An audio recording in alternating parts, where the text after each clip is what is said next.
Luck can swing the results of a single game.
an emergency.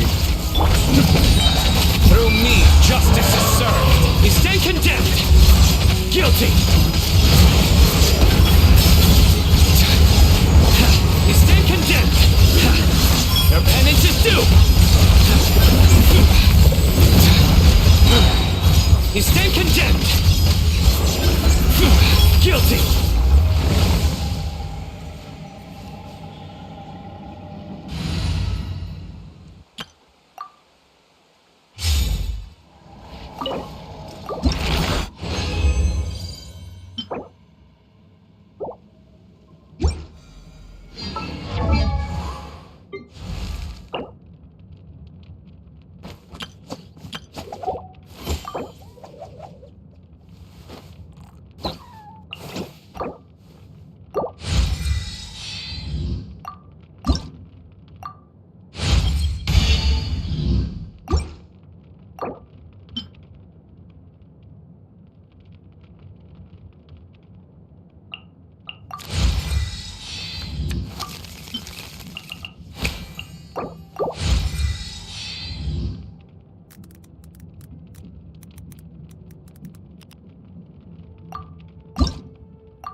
Nothing could make me happier than having your trust.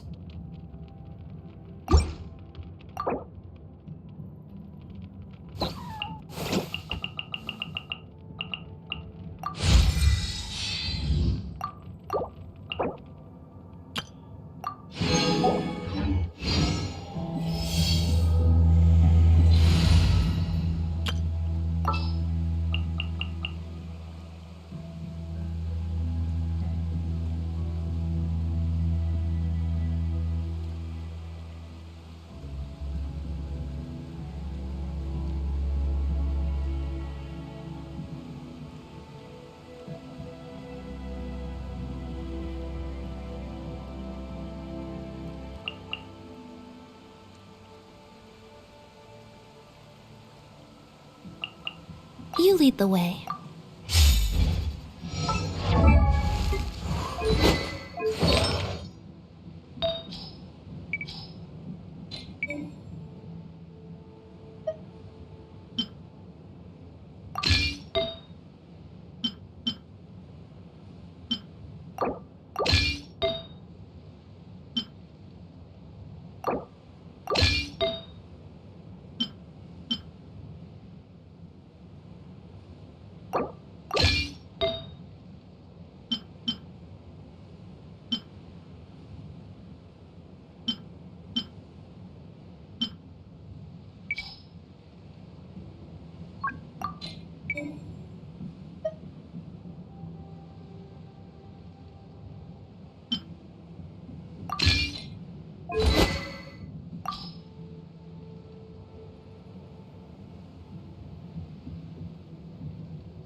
the first time we came here.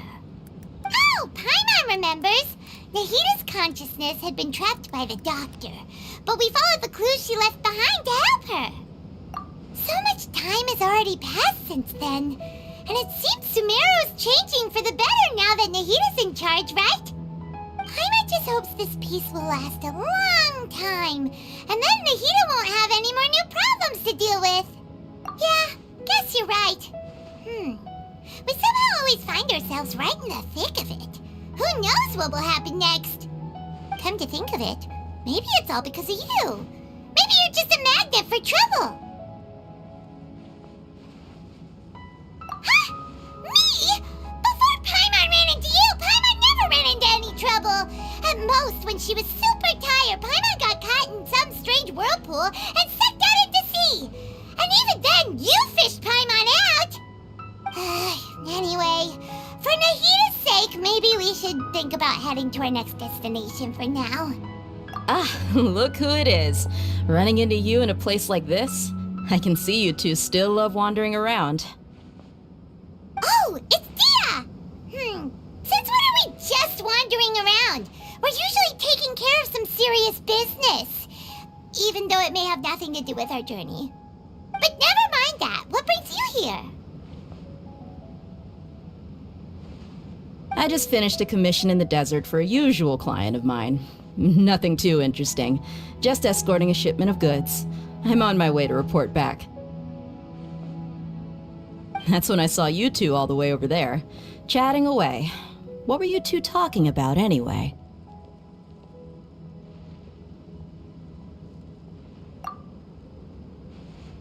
Huh? You serious? Can't say I saw that coming.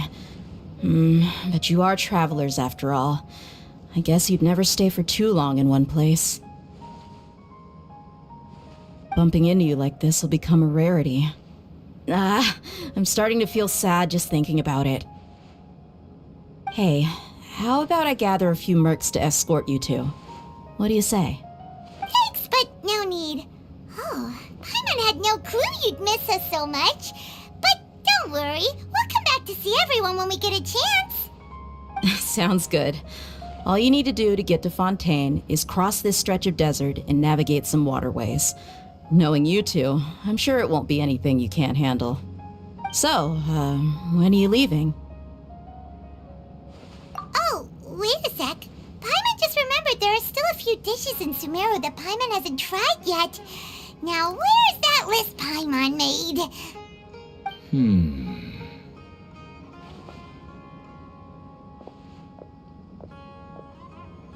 I see. Guess you won't be needing a going-away party or anything. It's sad enough to see you go like this.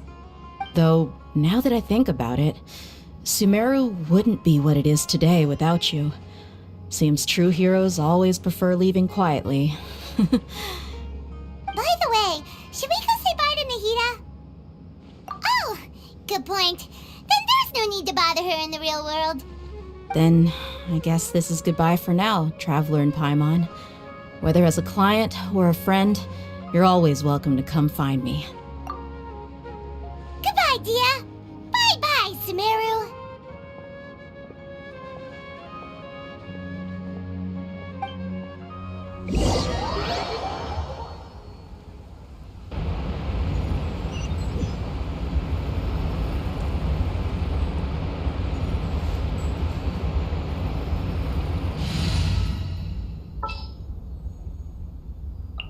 I got you, boss.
land and water, we finally made it!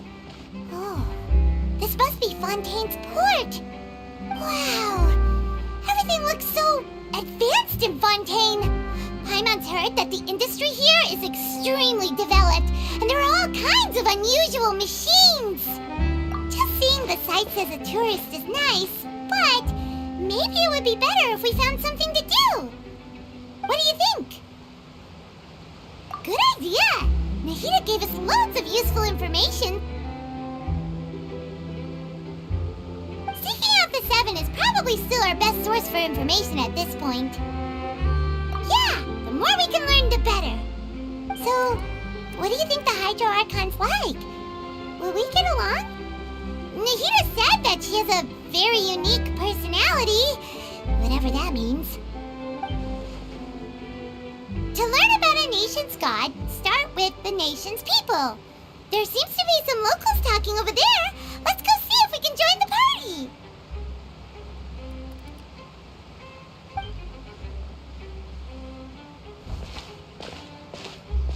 If you ask me, it's a tragedy how things ended for him. Clearly, he was a pretty decent person. Yeah, I didn't expect that kind of ending for him. I thought he would at least fight on a little longer for his family. I was expecting a sudden plot twist, but it's a pity that it never happened. Still, his story is quite the tearjerker.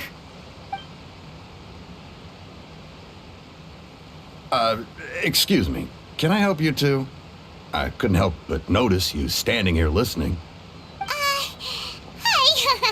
We're travelers new to Fontaine, and we had something we wanted to ask, but you seemed to be really busy talking about some kind of play, so we didn't want to interrupt. Play? Oh, no. We're talking about something that really happened. In fact, it's a case that was just heard a few days ago. Really? Like, a real trial? But the way you were talking about it and the words you used just now made it sound like some kind of story. Well, good tales are often based on true stories, aren't they? And what you see in reality may also be someone deliberately putting on an act while harboring ulterior motives. Whether something is true or not simply isn't that important. The main thing is whether the story being acted out on the stage is splendid enough. Oh, but it looks like you're not from around here. You probably don't know that the Fontaine Court of Justice is called the Opera Epiclese, or more commonly known as just the Opera House. But, shouldn't court cases be treated a little more seriously than that? Not to question Fontaine's way of doing things, it's just that putting someone on trial is usually a very serious thing. No worries. Other visitors to Fontaine have wondered the same thing. You could say that we just don't want to waste the moving stories behind those cases. And as for your worries about whether the cases are treated with due reverence, we have the absolutely just and honorable Chief Justice Neuvillette, as well as the Oratrice Mécanique d'Analyse Cardinal, a machine created by the Archon. Between the machine and the Chief Justice, false charges and injustice are a thing of the past now. The Oratrice? Is it some kind of machine, too? Oh, Paimon's curious. We should check it out if we get the chance. Wait, Paimon almost forgot to ask you our question. Do you know what we should do if we want to meet the Hydro Archon? Oh, that's easy. Just go to the Opera House. Lady Farina practically lives there. You could definitely say it's her biggest passion. I think what they mean is that they wish to speak with the Archon personally. In that case, I'm afraid it's going to be a tad more difficult. You'll have to make an appointment well in advance, and it'll depend on whether or not she has any time slots available. Huh.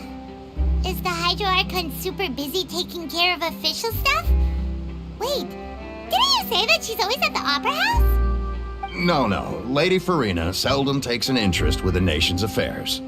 The reason it's difficult to make an appointment is simply because she's incredibly popular. That's right. After all, she is the Archon. Though she may tend to get a little dramatic from time to time, people can't get enough of her. Huh. First time Paimon's ever heard of an Archon being described that way before. Wait! Paimon gets now! The Hydro Archon Archon is kinda like a big celebrity here, right? Yeah, I suppose you could say that. Perhaps you could even say our mascot. Hang on. This is still Fontaine's Archon you're talking about. You should show some more respect. Yes, you're right. I guess I should at least try to be a little more respectful in front of visitors. Otherwise, I might get arrested and find myself face to face with Monsieur Neuvillette. Come on. Sure, there's a lot of laws here, but nobody's going to be arrested for saying something disrespectful about the Hydro Archon. Alright, I think we get it. Thank you! At least we now know that we can find the Hydro Archon at the Opera House. But who knows how long making an appointment will take? Guess we could have a look around the city in the meantime. Hey! What are you looking over there for? Huh. Maybe something's the matter. She isn't going to jump into the water, is she? Maybe we better go check on her.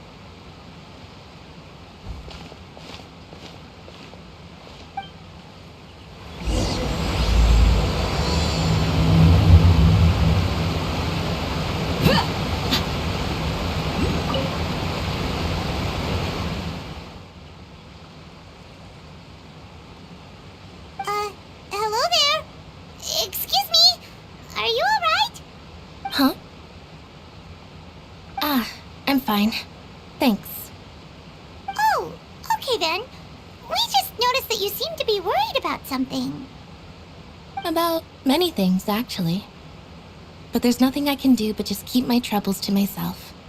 I was just reminiscing about a place my brother and I would play when we were kids. It was just atop that hill over there. See? You're pointing at the sea. Wait, are you saying that you and your brother lived in the water? No, people call the waters around Fontaine a sea. It's actually just an inland lake that's filled with fresh water. And no, I can still see that hill clearly in my memories. Now, it's been completely submerged. He would skip and jump, tossing sand in the wind. The sun shone brightly, and the air was filled with the scent of the sea. But now, the water is gradually swallowing our memories. It won't be long before it swallows us. Sorry. Paimon doesn't really get what you mean. I don't believe we've had the pleasure of meeting. Are you Lynette's new friends? Oh, and you are?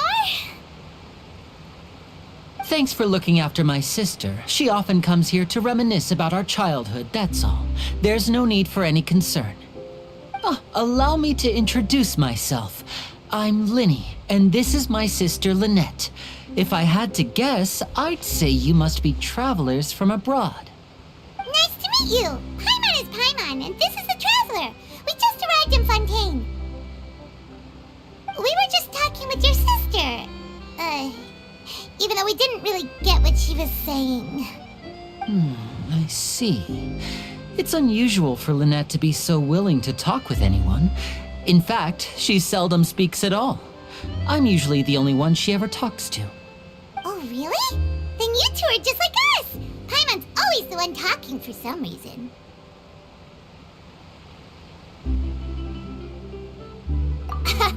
So that's how you think it is? I also think my brother can be too talkative at times. Seems you were right, Paimon. We are quite similar. So, what did Lynette mean just now when she said that the water is engulfing your memories, and that it won't be long before it engulfs you too? Oh, that. It's from a prophecy that's been circulating in Fontaine for some time now. Well, I suppose prophecy isn't exactly the right word, because that implies a certain amount of uncertainty. There's no doubt about what's happening in Fontaine now. Where to begin?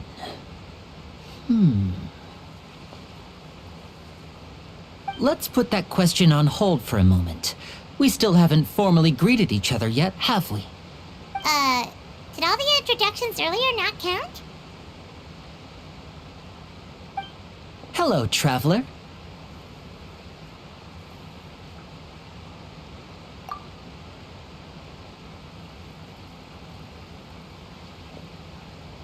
And hello, Paimon. Hey! Why didn't Paimon get a handshake? You're not poking fun at Paimon, are you? Please, don't take offense. Just consider it a sort of etiquette we have here in Fontaine when making new friends. You should remember it. It might prove useful. Oh, all right then. Well, Paimon's just happy to have a local friend now. By the way, we were just getting ready to go to the Opera House to meet the Hydro Archon. Would you be able to show us the way?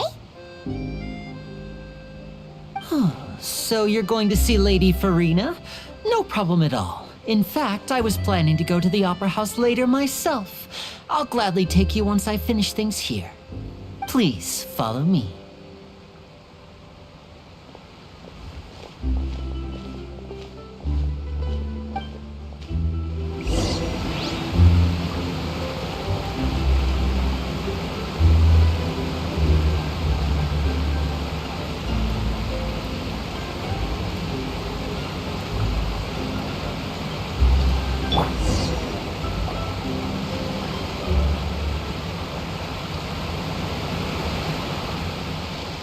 You said you were going to see Lady Farina?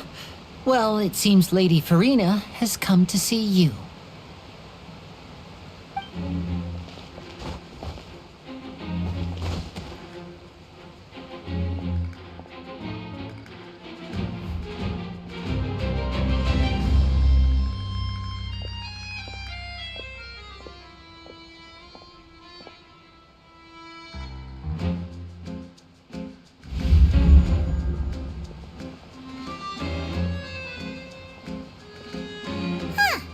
So, she's the Hydro Archon? But how did she know we were looking for her? My dear people, rich and poor, those with cup in hand and those with nothing at all, raise your glasses in celebration. If you don't have one, then just raise your hand in lieu.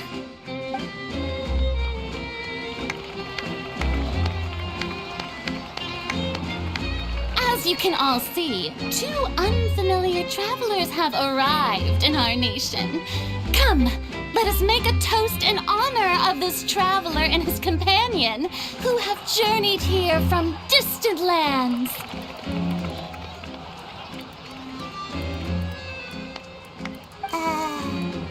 Is she talking about us?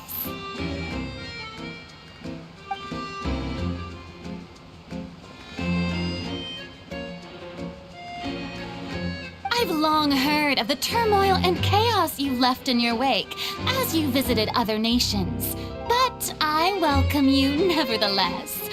No, I have come to receive you personally. Fear is for insignificant cowards. I am a god, and I will never entertain the notion of such meaningless wariness. You can be rest assured, I see clearly your sincerity. Of course, seeking an audience with me is the most sensible thing to do. It will allow you to truly behold my power and witness my authority. Intelligent people always gather under the correct banner. I, Focalor, hereby welcome you to the nation of Hydro and acknowledge the value and significance of your trip. Now, you may rejoice in this.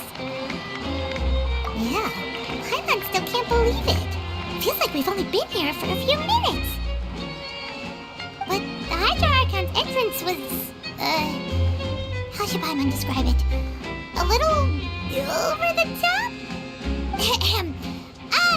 Miss Hydro Archon? How did you know we were coming? I see.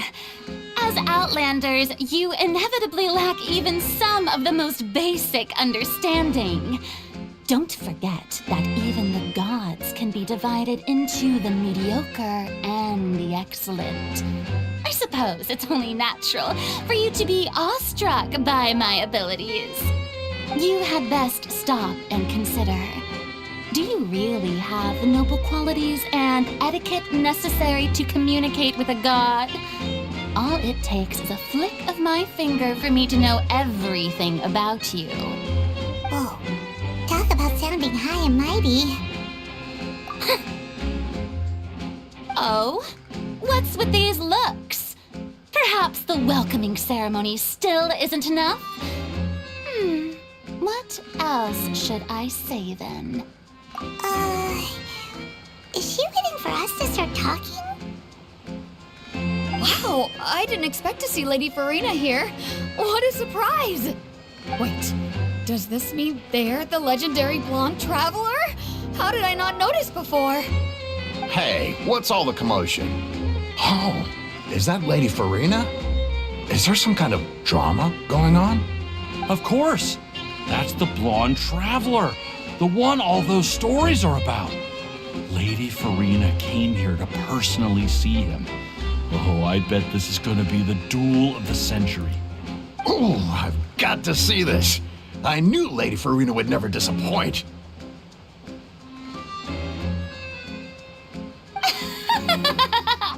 Yes, but don't get too excited now. My dear believers and spectators alike tend to get quite rowdy, and despite the noise, I've come to tolerate all their ruckus.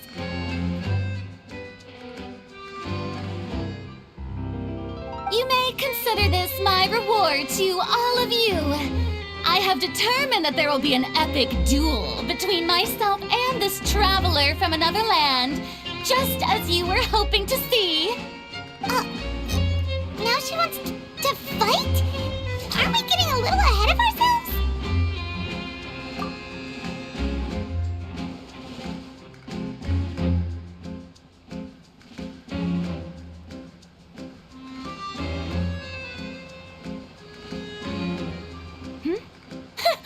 Are you not afraid? Might I remind you that this is a duel against the divine? What are you trying to do, traveler? Provoking a god in front of her people? Stand down, Clorend. I admire his bravery. Few have the courage to draw their sword against a god. He is obviously a true warrior. Unfortunately, people nowadays only crave to be thrilled, and a mere duel will not slake their thirst for excitement. Huh. Yeah, she's right. Just a duel wouldn't be all that interesting. On Araneus, criminals are always requesting duels to defend their honor. They're getting a bit old, to tell the truth. You see. Then, as the god of justice, I shall face this traveler in another kind of duel. A duel in court! Whoa, all right! Now that'll be worth seeing! Right. This is Fontaine, after all. Such a grand opera house, it would be a pity not to use it. Why do you care so much about the crowd's reactions? Seems you've spent a little too much time in the opera house. Besides, how exactly do you plan to have a duel in court? You mean you're going to put us on trial? Oh, we have reason to put you on trial. It's obvious, isn't it? According to Fontaine law, no one is permitted to release any flying objects within Fontaine city limits during the first 3 days of each month. You are clearly guilty of violating this law, no? Oh, so that's what they've done wrong. That's our Lady Farina. No one knows the laws of Fontaine like she does. You call that obvious? What kind of law is that? Wait, flying object? You mean Paimon? Precisely! Now, if you two have no objections, then in the name of the Hydro Archon, I order your arrest. My apologies, Lady Farina. I don't mean to spoil the fun. But if you would allow me to interject, I don't think that Paimon here meets the definition of a flying object. You tell her, Linny! Finally someone who's not crazy. How could anyone call Paimon a flying object? Ah, great magician Linny, my beloved citizen. I'll permit you to object. But how exactly do you plan to prove your claim? As a magician who just rained on your parade, I naturally should shoulder the responsibility of saving the show. So, with such an audience gathered here, allow me to perform a trick for everyone.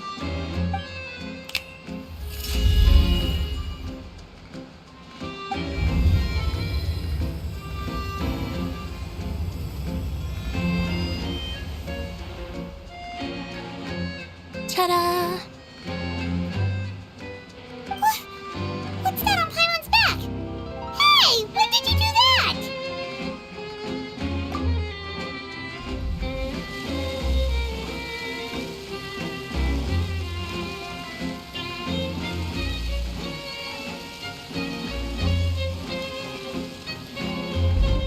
There. As you can all clearly see, Paimon should be classified as, well, something like a balloon. This rope has been in the Traveler's hand all along. It was just that no one could see it before. Huh? You call that magic? You've got to be joking. I thought it was pretty good. Nice one. Huh. I'm not sure what to think. It seems Lady Farina's charges no longer hold water.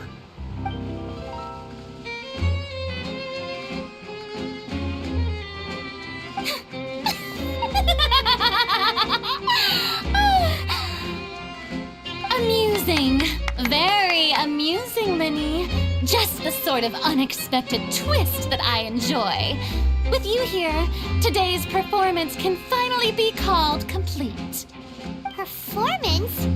You see all this as a performance? In which case, consider the matter of your trial resolved. The god of justice will not bring charges against an innocent person.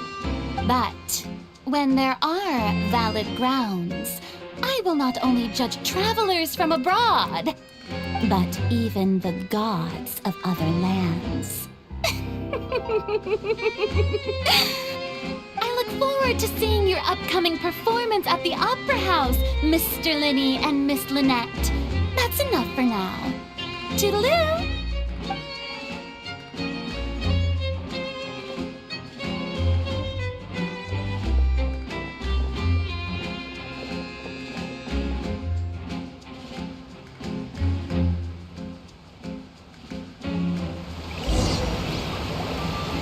And just like that, she's gone.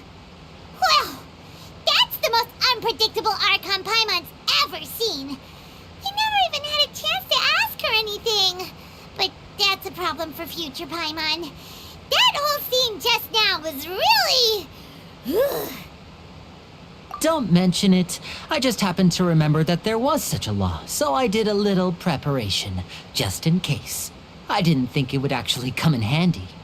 So, now do you see what kind of god Lady Farina is? She can be a bit confusing at times, but she is still amenable to reason. Anyway, Paimon had no idea you were a magician, Linny. It sounded like you'll be performing at the Opera House, right? I just know a few simple tricks I use to make a living. Lynette is my assistant. It will actually be my first time performing on the most prestigious stage in Fontaine, the Opera House. But isn't the Opera House where criminal trials are held in Fontaine? When there are no public trials being held, the Opera House hosts a variety of other performances. To the people of Fontaine, the line between a trial and a performance can be a little blurred. And speaking of performances, I would be remiss to forego this opportunity gifted by fate. Might I invite the two of you to see my performance? My brother's always excited to make new friends. Oh, sure. We don't really have anything to do now, and we wanted to go to the Opera House anyway. Splendid. In that case, why don't we go together? I'll show you the way. I just have something to take care of first. You really mean it? Then I'll take you up on your offer. This is a magical item known as a magic pocket. Perhaps you can help me distribute them to the people here. Huh? What are they going to use it for? About that. You asked me before about the prophecy, right? Let me start by telling you a little more about what it entails. I'm not sure exactly when it began, but a prophecy has been circulating around Fontaine. It says that every person in Fontaine is born with sin. No matter how the nation of justice holds trial after trial, this sin cannot be absolved. Until one day, the water levels in Fontaine will rise, and the sinful people will slowly be drowned. In the end, the people will all be dissolved into the waters, and only the Hydro Archon will remain, weeping on her throne. Only then will the sins of the people of Fontaine be washed away. That sounds pretty gloomy. Why are people in Fontaine born with sin? What is that supposed to mean? There are lots of guesses. Some say that the ancestors of Fontaine stole the power of the seas and stirred its wrath. Others say that the people of Fontaine never heeded the first Hydro Archon's warnings and offended Celestia. But here in Fontaine, evidence is what matters. There hasn't been concrete evidence for any of these claims, so they can only be regarded as conjecture. If even the people in Fontaine don't know what sin they committed, wouldn't it be better just to ignore the prophecy completely? Why bother feeling guilty all the time? That's exactly what the people did at first. But in the last few years, the water levels in Fontaine have actually started rising. Many places have already been completely submerged, and now lie beneath the sea. Many people carry on with their lives as before and shrug it off as a natural phenomenon. But my family and I think that the people of Fontaine shouldn't ignore the possibility, which would end up sentencing them to death.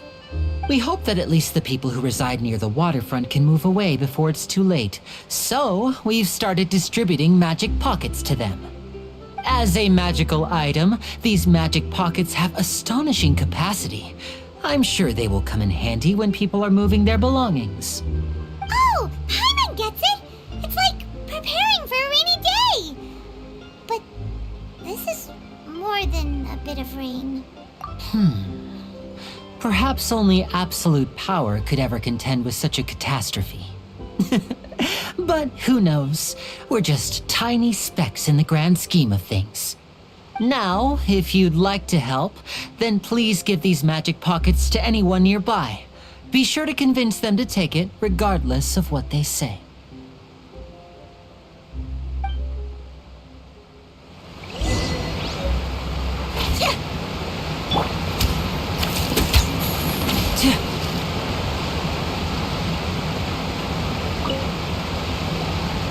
What's this? So you also believe in the prophecy. Keep it. I won't have any use for it. What? You mean you don't believe in the prophecy? No, I believe in the prophecy. But I also believe in another story. The story says that people once lived in the ocean. They were one with the ocean and couldn't live apart from it. But as time wore on, people desired to live on land and developed blood vessels, encapsulating the sea within their bodies. Thus could people set foot on land. So, if you ask me, when the water rises and takes us all, it'll be like we're going home. Oh, we hadn't heard that one before. But people can't live underwater. They'll die. You should probably still take it. All right, I'll take it. I guess I just feel that being dissolved into the water doesn't necessarily mean death.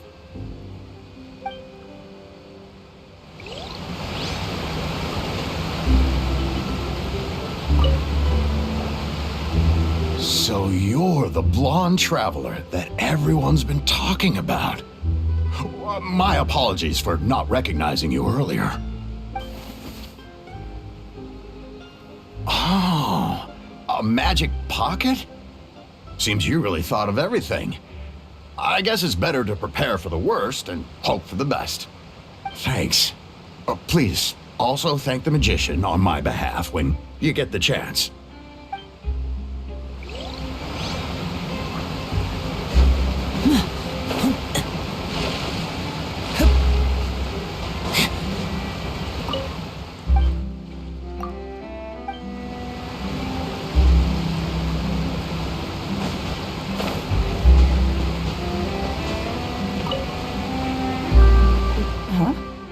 I don't want that thing. Way I see it, if the prophecy's true, it's still gonna be a long time before the water can cover everything. Life is all about living in the moment. What use is there in worrying about the future all the time? We'll cross that bridge when we get to it. You should still take it. You never know when it'll come in handy. Oh, all right, fine. Thanks. It's just that if I start moving, that means I've already given up on the life I have now. I'd really rather not.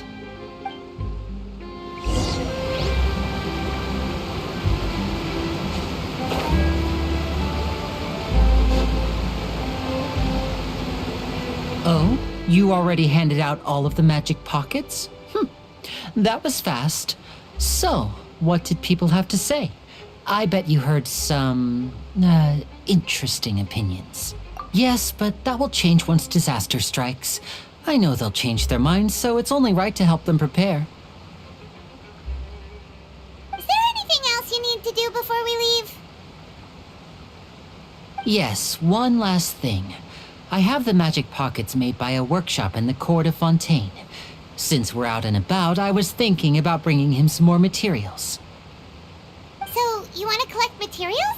Just tell us what the materials look like and we'll help. Many hands make light work. Oh, that would be much appreciated. We'll need some Romaritime flowers. I remember seeing them near the waterfront on the east side of the harbor.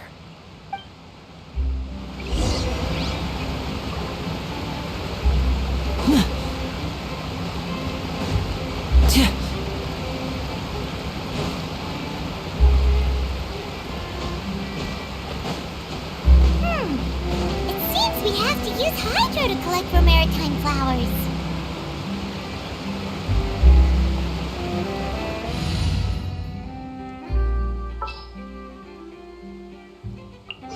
This world is full of unsolved mysteries.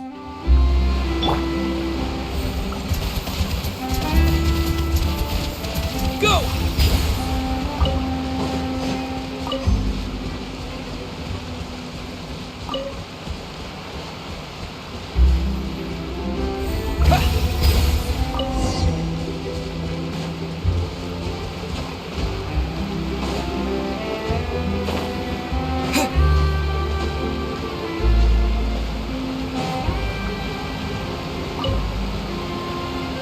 You made quick work of that. I can tell you're an experienced traveler.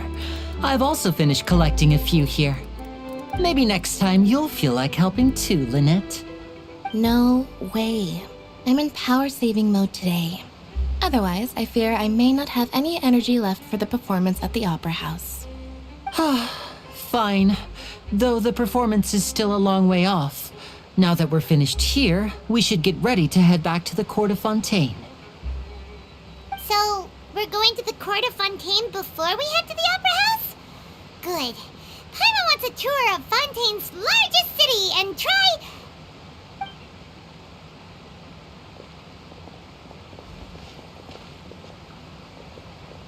Wait, shh. Have you noticed that person over there? The young girl. Huh? What's wrong with her? Paimon didn't notice anything. She's obviously a thief. Magicians and thieves practice similar methods.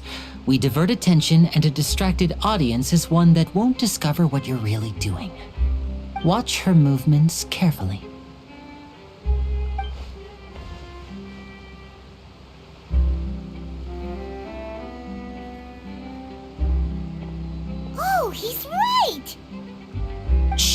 keep your voice down. We need to think of a way to catch her, but it seems she's very alert. Perhaps we should split up. You two can ride the lift over there and wait up top. I bet that'll be her escape route if she tries to run. All right, let's go.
This is the spot where Lenny wanted us to wait.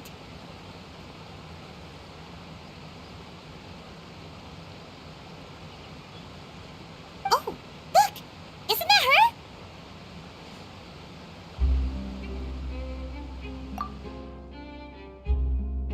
Oh no!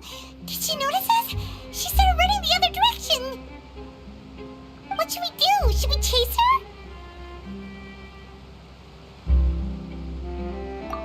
You're right. She might also be trying to lure us away.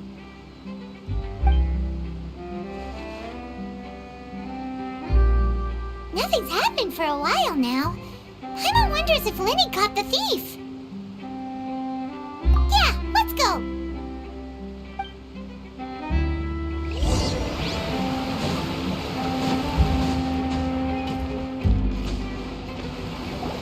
Are you sure that's all she took? You should check to make sure you're not missing anything else. No, that was all. Oh, I can't thank you enough. I didn't notice a thing earlier. Anyway, I should be going now. Thanks again. Oh, were you returning what the thief had stolen? That's right. Pity I wasn't able to catch her. She distracted me by dropping the thing she stole on the ground. By the time I looked back, she was already gone. I saw the general direction she went, but Lenny twisted his ankle, and I needed to make sure he was okay.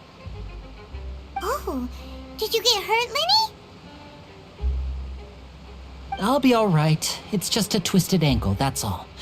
In fact, it's feeling better already. If you want to play at being a hero, at least try not to get hurt doing it. Imagine what would happen if you managed to derail our performance as a result. You're right. Sorry, Lynette.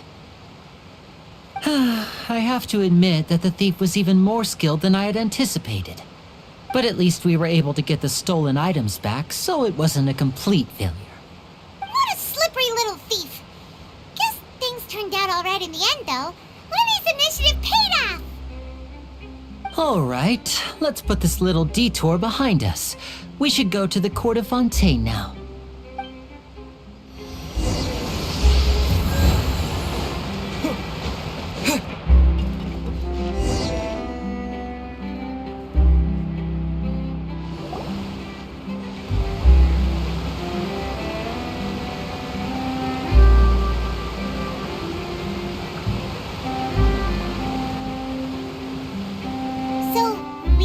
This thing to go into the city?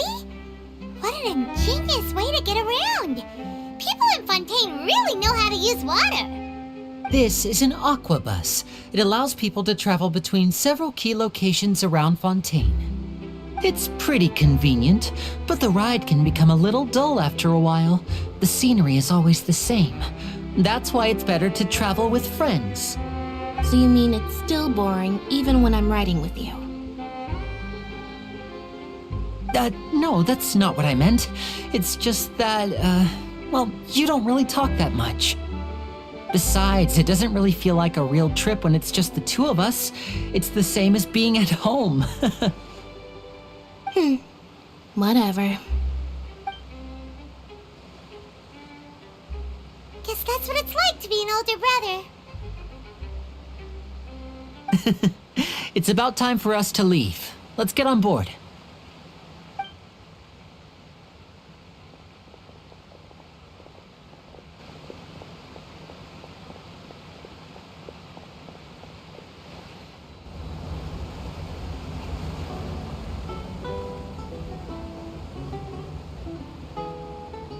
Huh? What? Traveler! Paimon! Charlotte! Oh, I'd never guessed I'd bump into you while riding the Aquabus. In the story of my life, this is big news. What are you doing in Fontaine? I didn't hear anything about you paying us a visit. Yeah, it's quite the coincidence, but as travelers, we're always on the move. It's not surprising that nobody knew we were coming. Though we still have no idea how the Hydro Archon knew about us. Oh, let Paimon introduce you to our new friends! Oh, no need for introductions, Paimon.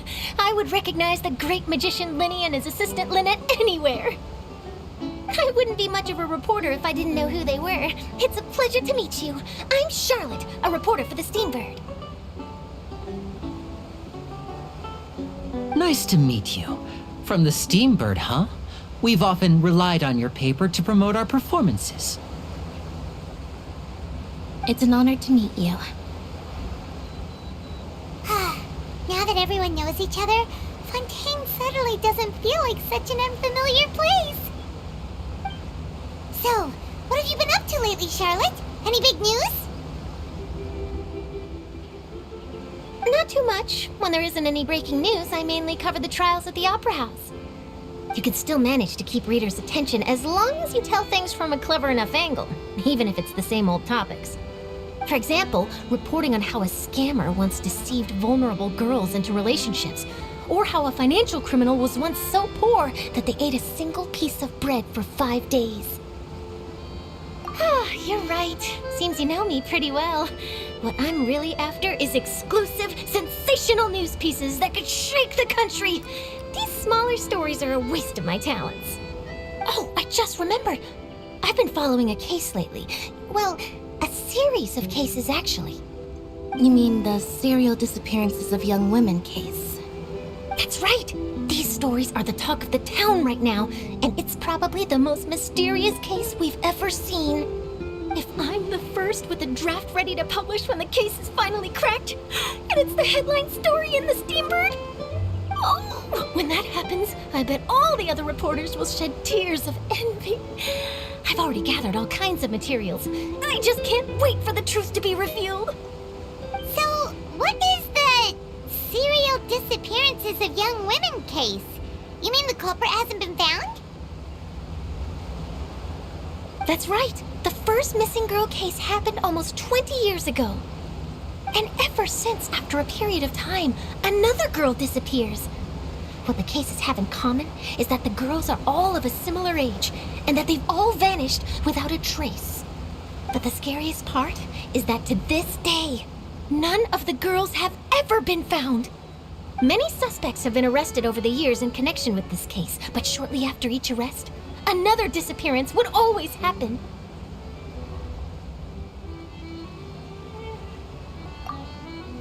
Yes, it's possible.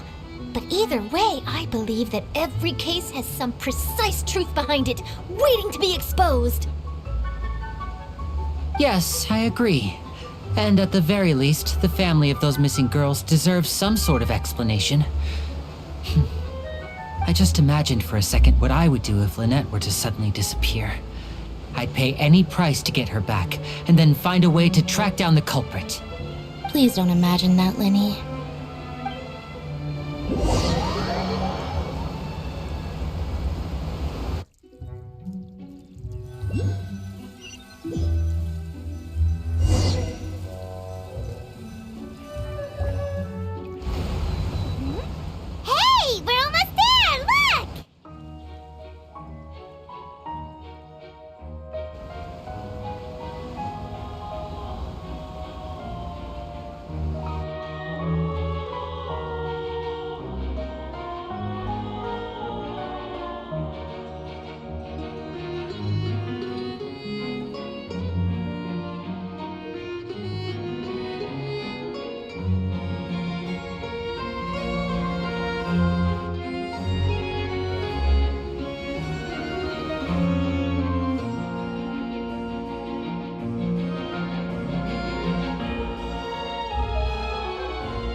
really enjoyed chatting with you.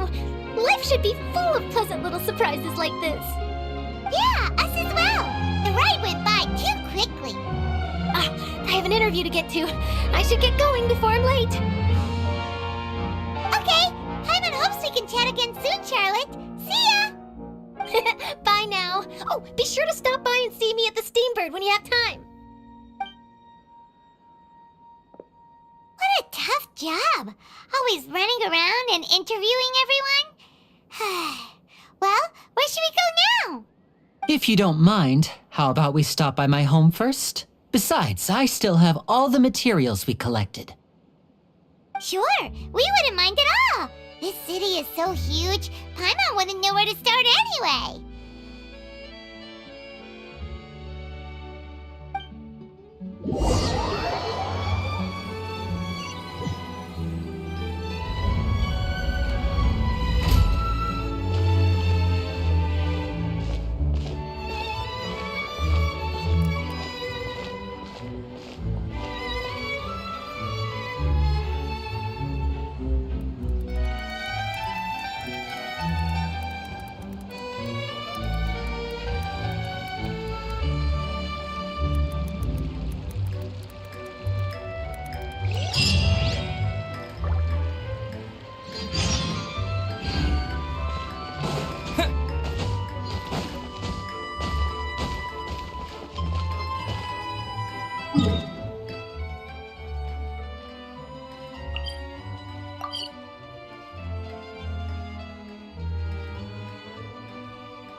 This is our current abode.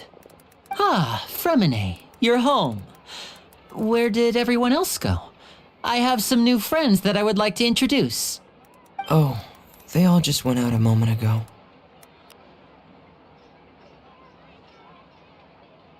I see. Everyone is getting busier now that Father will be returning soon. I suppose that can't be helped. Allow me to introduce you to my little brother, Fremine. He is a phenomenal diver. Hello. Nice to meet you. Paimon is Paimon, and this is the Traveler. Oh, you sound very proud to have a diver as a brother, Linny.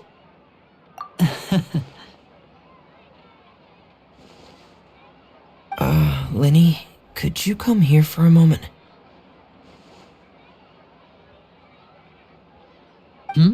What is it, Fremine? Do you have something to tell me?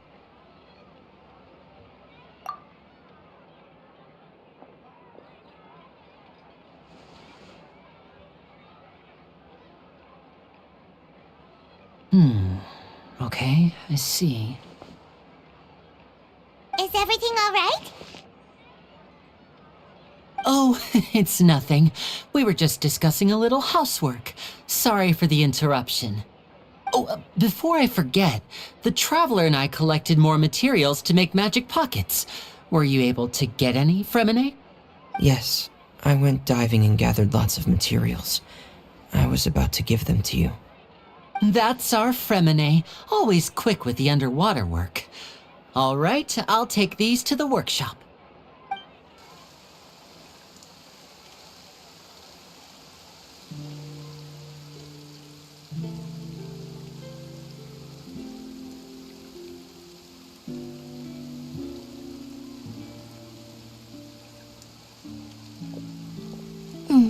Looks like rain. Oh, you're right. But wasn't it clear and sunny just a moment ago? Fontaine's weather sure is weird. I'm afraid that's just how it is here. It often rains on days where there are trials being held in the Opera House, but don't worry, it'll clear up soon enough. What's wrong, Fremine? There's a legend about the rain that I tend to believe. It's said that a dragon of water once resided in Fontaine. Though we don't know where the dragon went, every time it weeps, the skies will cloud up and pour out rain. When I was a child, my mother told me that if I wanted to go outside and play, I should yell toward the sky at the top of my lungs. Hydro Dragon! Hydro Dragon! Don't cry! If it's an elemental dragon, then having the power to make it rain wouldn't be very unusual. Let Paimon try something. Hydro Dragon, don't cry!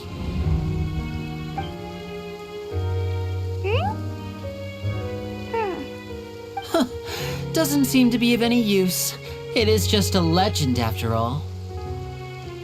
You know, you might be a more popular magician if you understood the concept of romanticism. Or could at least play along. Sorry, it might be because we've never met the Hydro Dragon. Perhaps it can't be comforted by the words of strangers.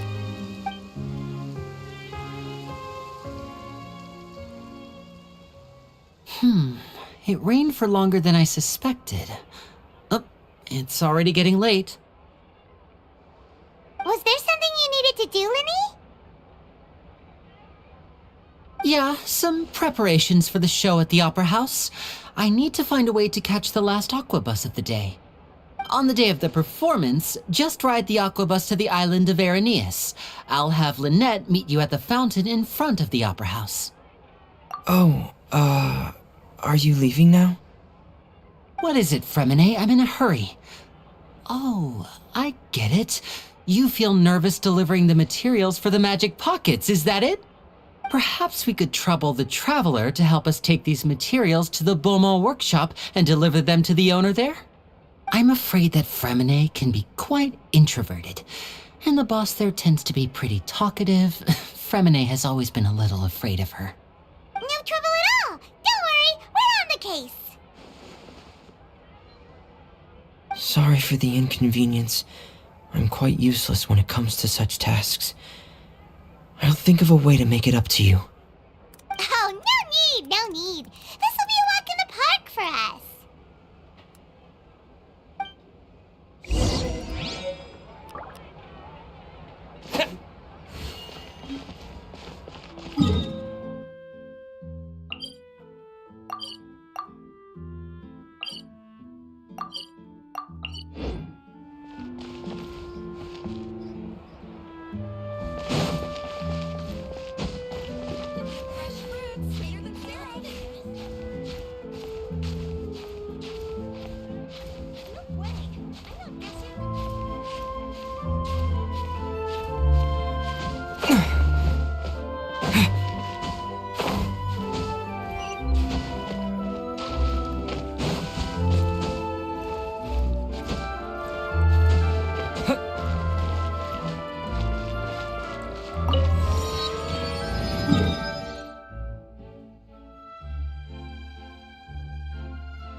I hope the weather's nice like this tomorrow as well.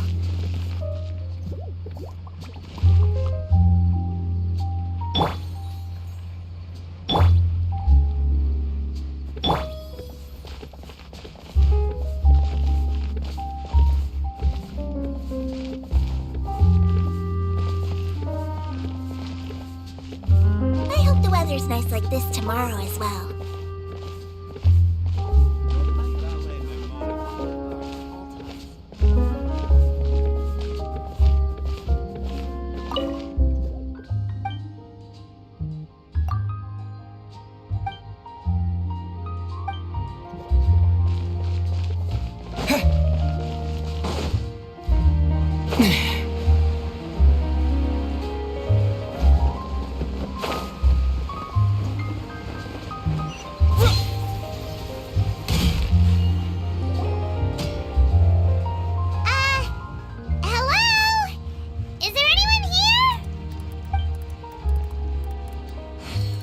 Oh, hello there. New customers? Looking to buy, or do you need something made? Or perhaps you're just looking for a chat with me. Oh no, we're just here to deliver some materials. Here they are. They're for making... what were they called again? Ah, these must be for magic pockets. I could tell right away. I've already made several orders worth now. No need. They've already prepaid several batches worth. When they told me what they'd be using them for, I even offered them a discount. But they insisted on paying the full amount, saying that I had a business to run. It seems both their hearts and their pockets are made of gold. Whoa. So, is Lenny actually loaded? I can't say for sure, but who knows? Maybe there's good money to be made being a magician in Fontaine. Hey! Is this machine what you use to make stuff here? It looks really advanced. Why use your hands when a machine can do the work? It would be a waste not to use the latest technology, and wasting is a kind of crime.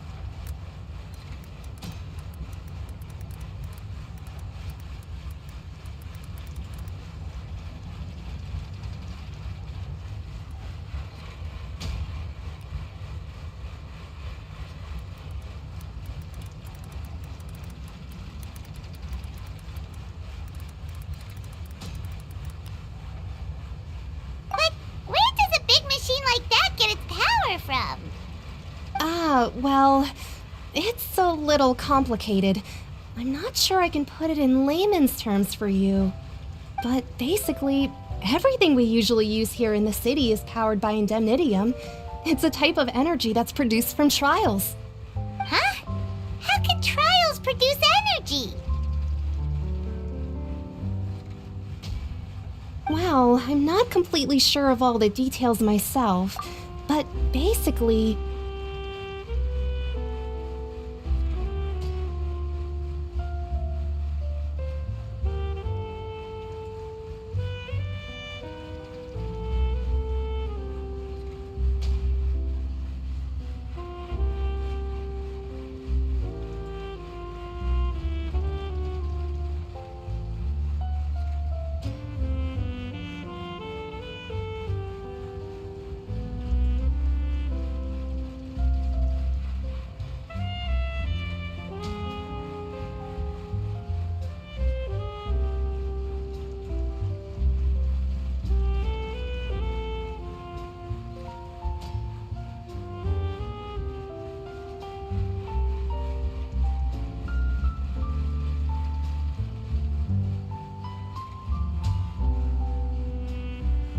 When a trial is in session, the Oratrice Mécanique d'Analyse Cardinale harvests people's belief in justice and converts it into energy to be used all around Fontaine.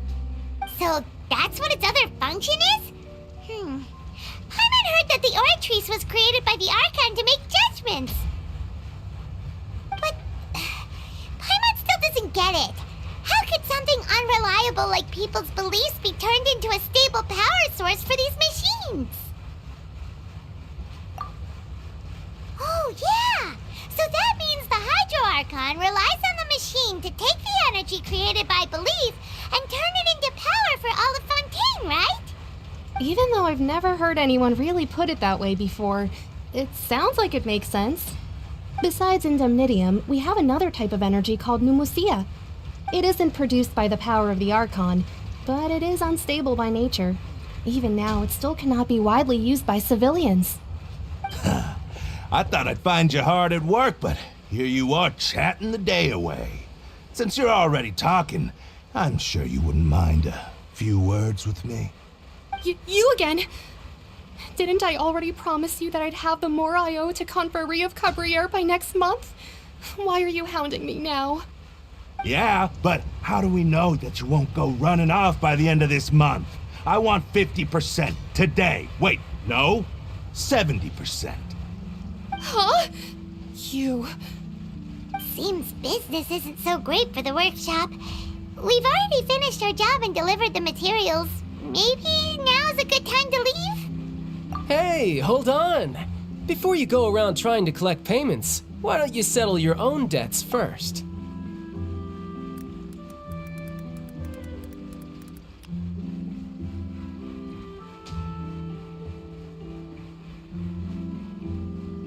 If Confrérie of Cabriere wants to poach clients from Northland Bank, that's fine. But I'm afraid you still owe the bank a hefty sum of mora. So why don't we work things out between us first, before you get back to your little conversation here? You're from Northland Bank. But we said we'll pay everything we owe next month. Why are you hounding me now? Traveler, Paimon! I didn't think I'd run into you here in Fontaine. What are the chances? We're surprised to see you too! What are you doing here in Fontaine? You didn't want to stay in Snezhnaya? Long story short, I've already been in Fontaine for some time now, and honestly, things have been pretty boring. But it seems that fate brought our paths together today. Not only will I have some good friends here now, but ones who always seem to find trouble. Either way you look at it, it seems things are going to get a lot more interesting now. Pretty sure we'd want to avoid anything that you'd find interesting. Besides, our trip here has gone pretty well so far, right, Traveler? Hey, you, Northland Bank boy. Aren't you forgetting something? Don't interrupt. It's not often I run into the Traveler like this. Why don't you wait for me over there for a while? You kidding? Aren't you the one looking for us? You really expect us to sit and twiddle our thumbs while you catch up with your friends? Listen to me, boy. If you want your Mora, fine. Why don't you come and take it? Hey, I just said not to interrupt. Oh, by the way, Traveler, the last time I took Tonya and Tusser ice fishing, Tusser said, Hey! That's way over the line! All right, boys, let's see who has to pay up now! Can you at least let me finish one sentence? Fine. Though the bank told me not to get rough with our clients. You're the ones who started it. This is an act of self-defense. You two will have to be my witnesses, okay? I'm sure this won't take long.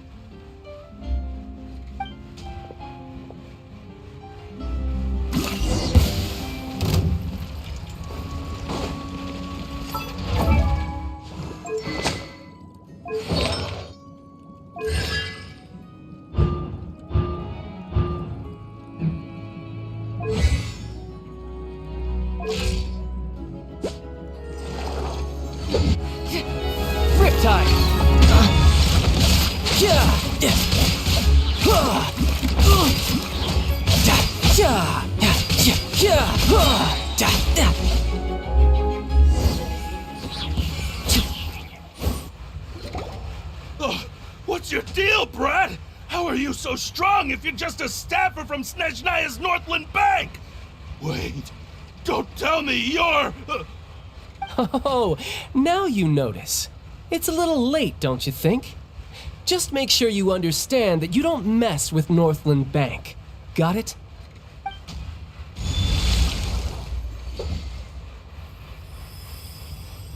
Huh? Now's my chance!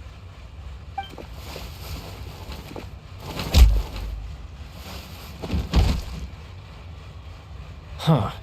That was weird.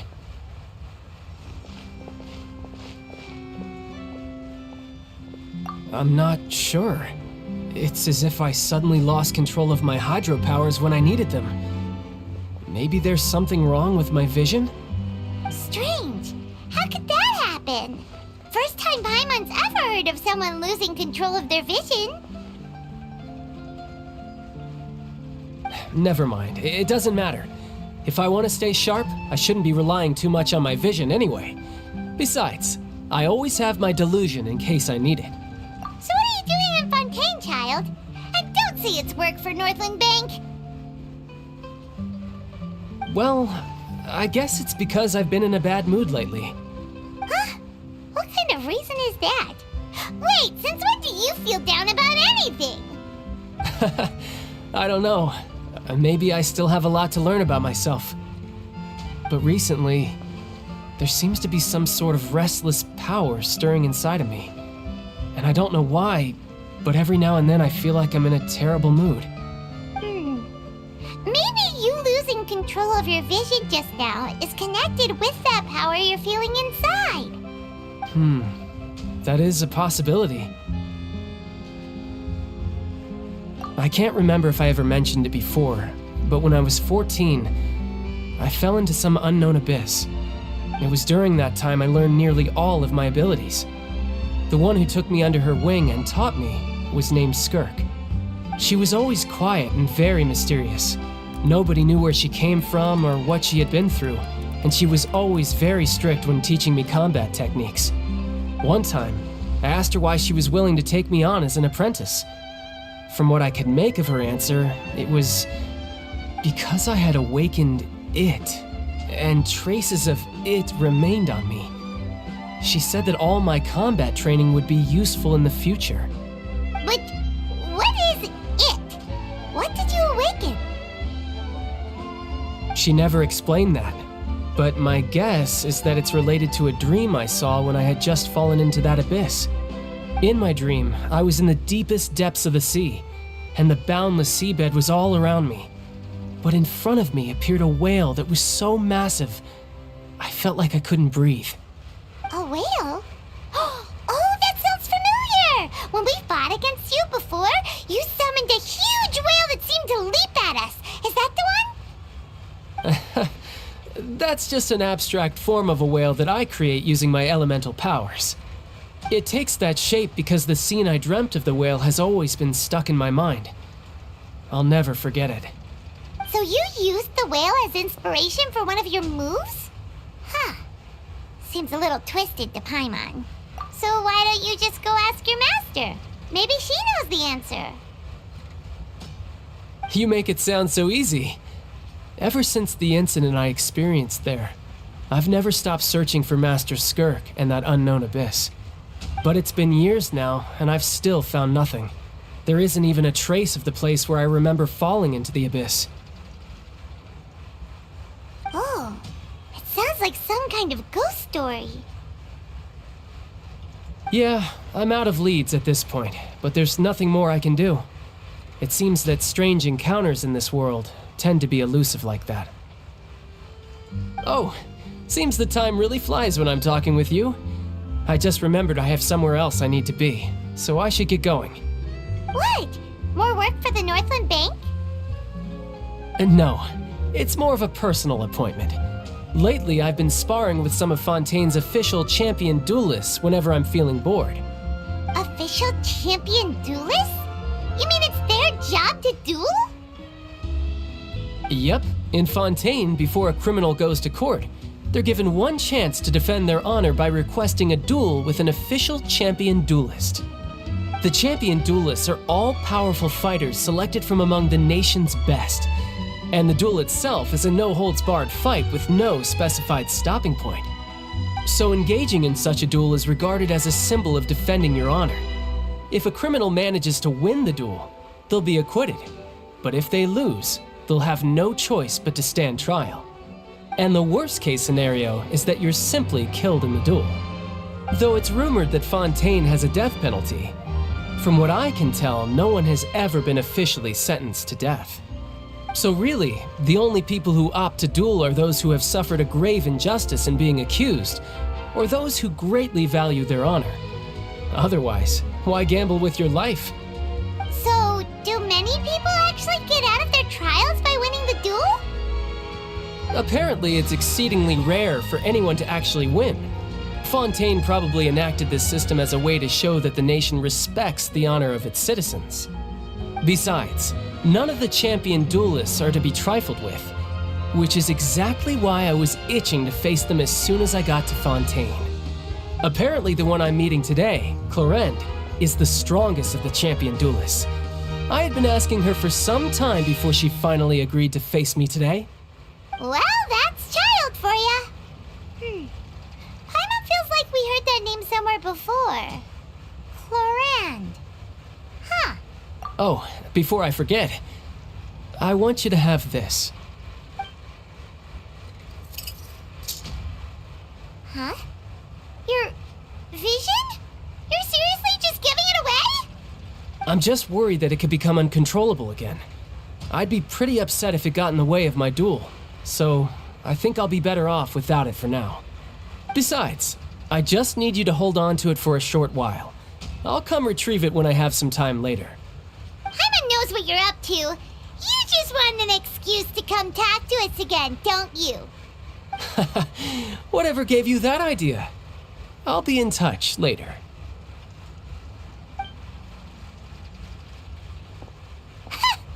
That sneaky guy. He said he's been feeling down lately, but he seemed the same as ever to Paimon. Well, since we don't have much to do for now, we might as well walk around and see the city before Lenny's performance.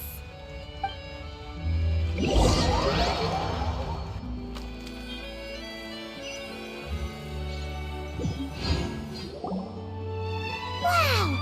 Who could have seen that coming?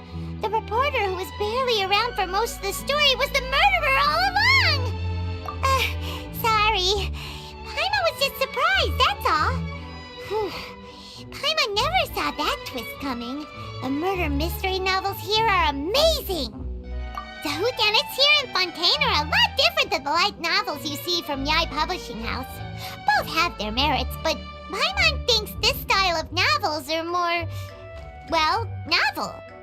It's so exciting to reach the moment when the mystery is uncovered, especially in the one Paimon was just reading. You should buy a copy and read it too.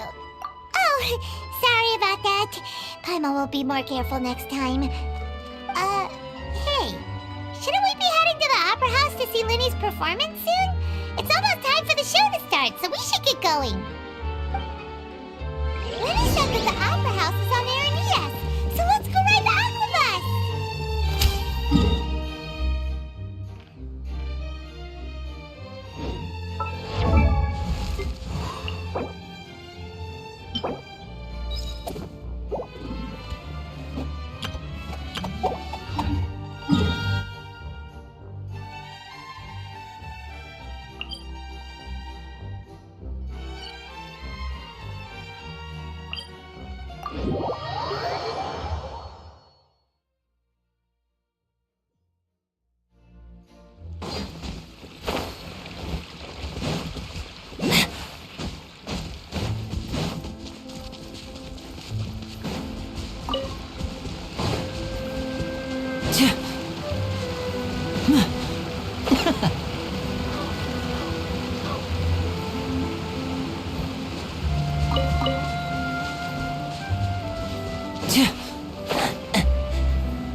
I got you, boss.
more data samples, the better.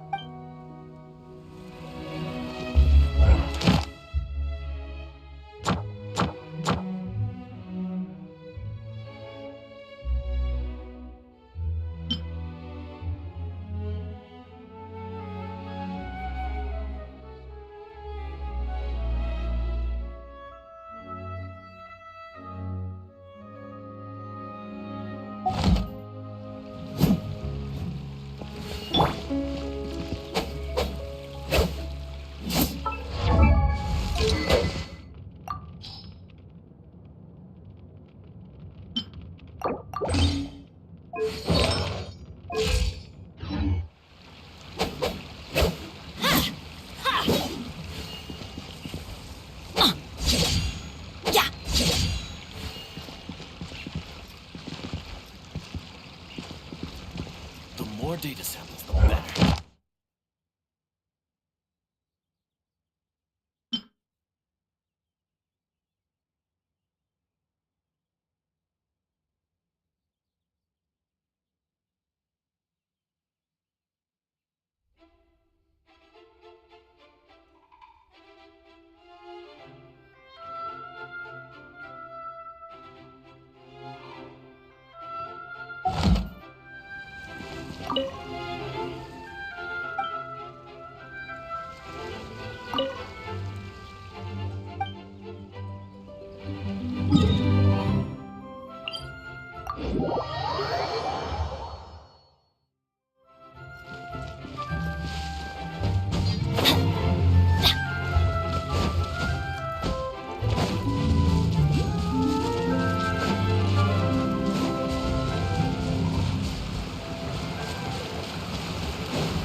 The finale.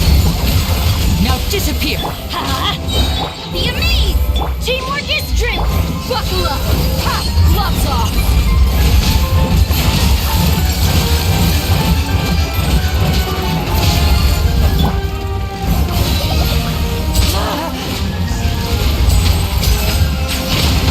It'll be alright. Over here! Surprise! Everybody stand back!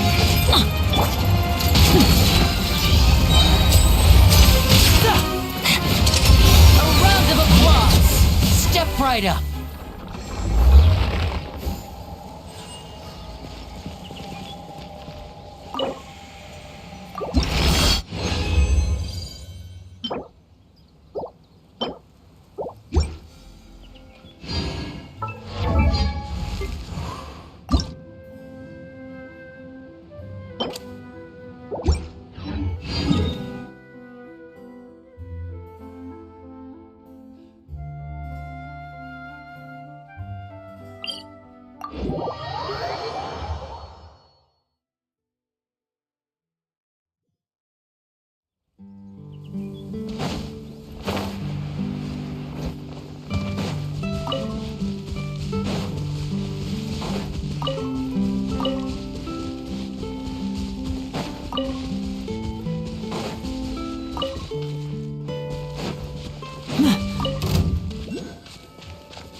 The finale.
Adventure time! Teamwork is dreamwork!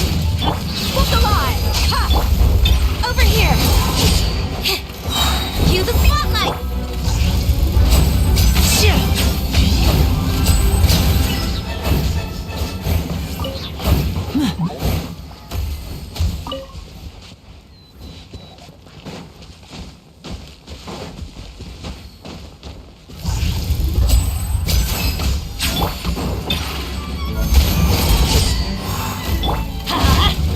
Let's get it on!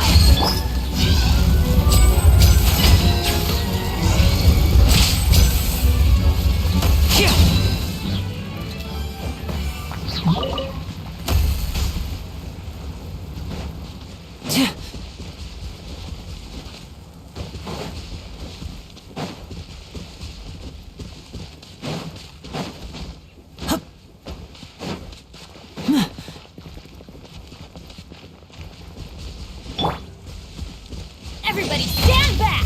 Let's buckle up! Hi, be amazed! Step right up. A round of applause.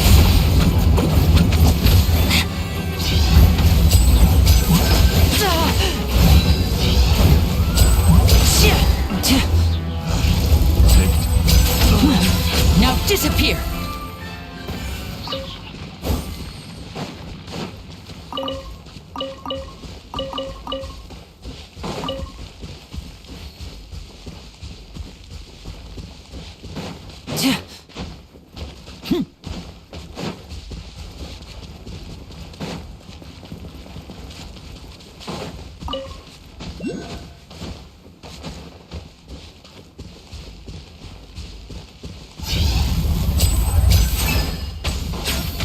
Off we go! Teamwork is dreamwork! Let's get it on! Chip on them! Over here! You asked for it!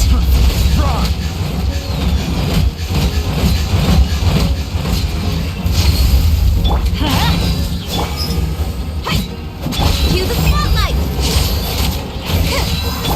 And voila!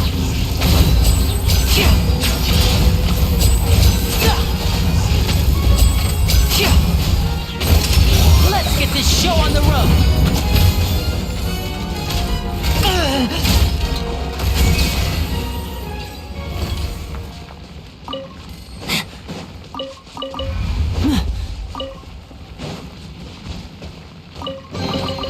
I wonder if this chest is some kind of trick.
Guess this'll go into my magic pocket.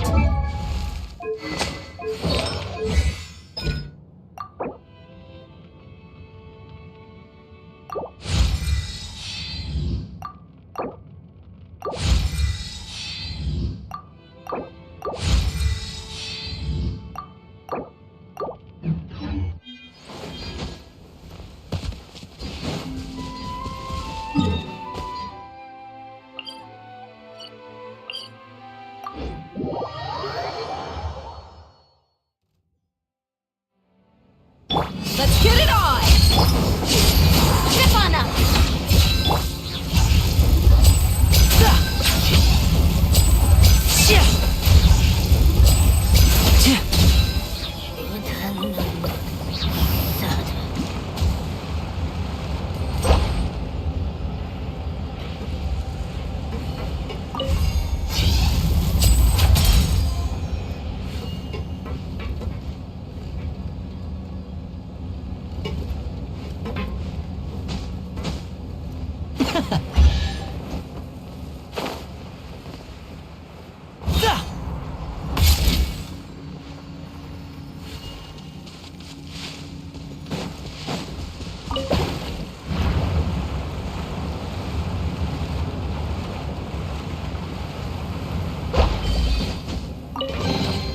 Guess this'll go into my magic pocket.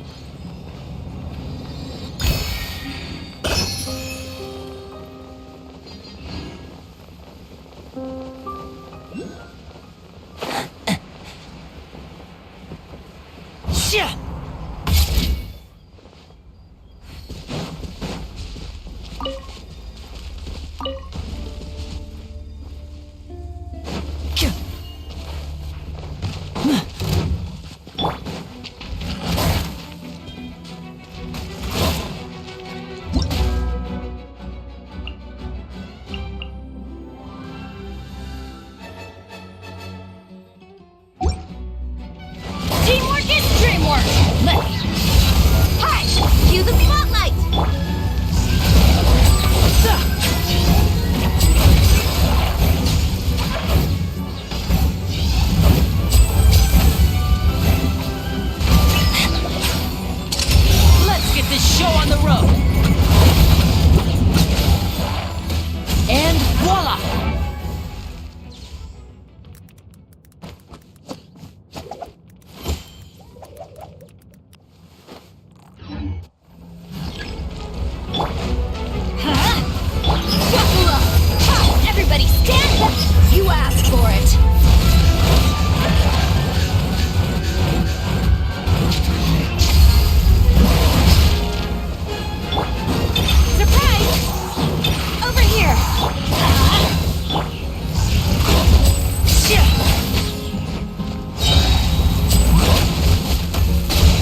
wonder if this chest is some kind of trick.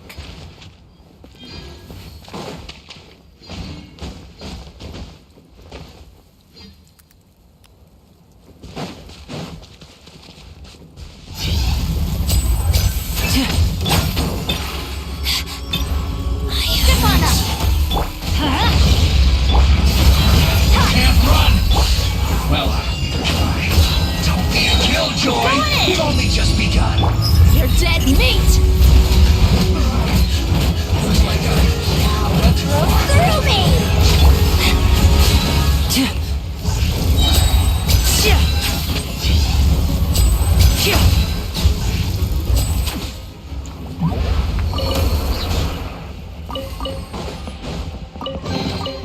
Guess this'll go into my magic pocket.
A walk would be nice.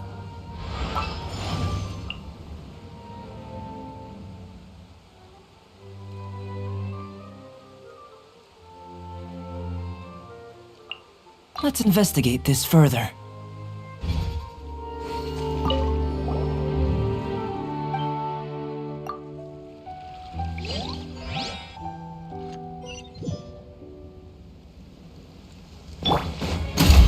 Stabilize! Burst forth! Let's light it up! Everybody stand!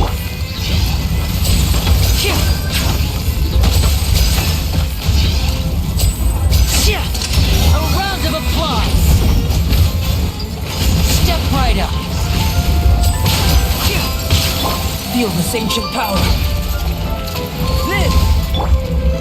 Solidify! Going in! Magic can't cheat death, you know. This is order!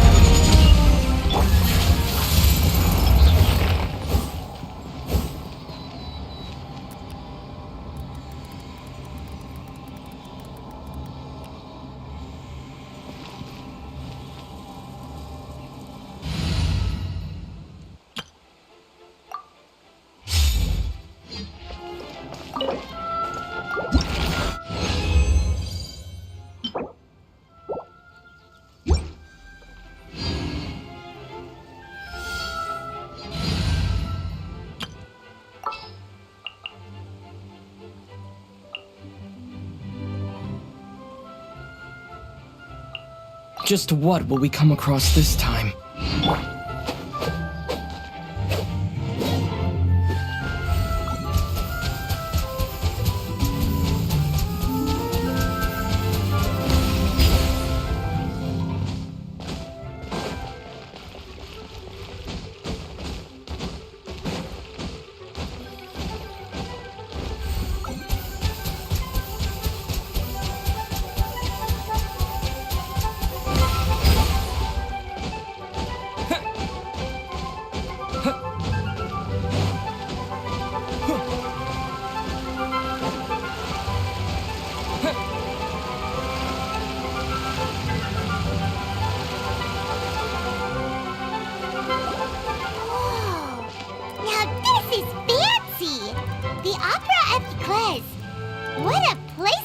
performance! No wonder Linny and Lynette were looking forward to it. Huh. Looks like there's a lot of people standing around the fountain up ahead. Oh, Archon, please bless us with a bright and healthy child. We pray. I don't know why you always feel the need to ask so much. I'll be happy as long as our child is healthy and lives a peaceful life. I guess if they're our kid, then there's no doubt they'll turn out smart.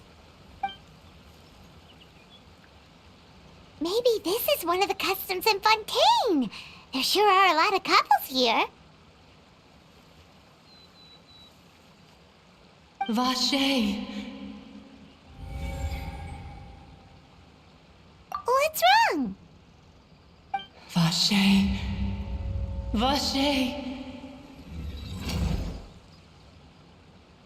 No, Paimon didn't say anything. Are you hearing things? Welcome to the Fountain of Lucine. All the water flowing through Fontaine converges here. It's customary for newlyweds to come here and wish for children. Ah! Lynette! You scared Paimon! When did you get here? Lenny asked me to wait here for you, remember? Right. What do you mean? There are a lot of people here right now. Hey, you're not trying to scare Paimon, are you? Besides, it's the middle of the day. It's not the time for eerie things. I see. I might be able to tell you something that could help explain the voice you heard. In fact, you might not be imagining things at all. I suspect that what you heard is a result of your hypersensitivity to the hydro element. Others in my family have had similar experiences. It's because of his sensitivity to the hydro element? But what would hearing a voice have to do with elemental power? When do you cry, Paimon? Wait, what? What does that have to do with anything? Just answer me. When do you cry?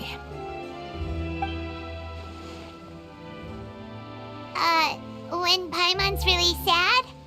Oh, and when Paimon's super happy. Oh, and also when Paimon's really, really scared.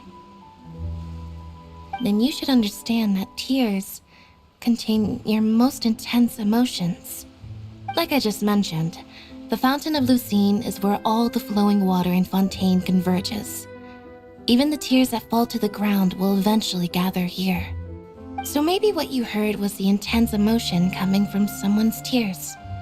So, what did the voice say? If you were hearing their emotions, then Paimon wonders what happened to them. Rather than worrying about them, we should worry about my brother first. Don't let that calm look of his fool you. He tends to get pretty nervous just before a performance. So chatting with Linny might help him relax a little before he goes on stage. Oh, right. That makes sense. Let's go in and see Linny.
Traveler and Paimon, good to see you.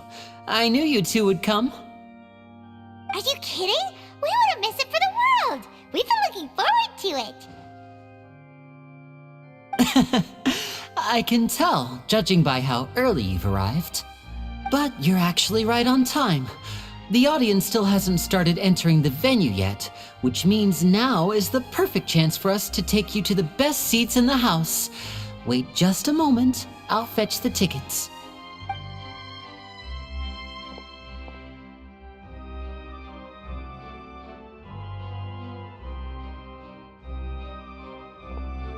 The Opera House has assigned seating, so you always have to make reservations. I've already reserved your seats, and here are your tickets. Ooh, front row seats! Thanks, Linny!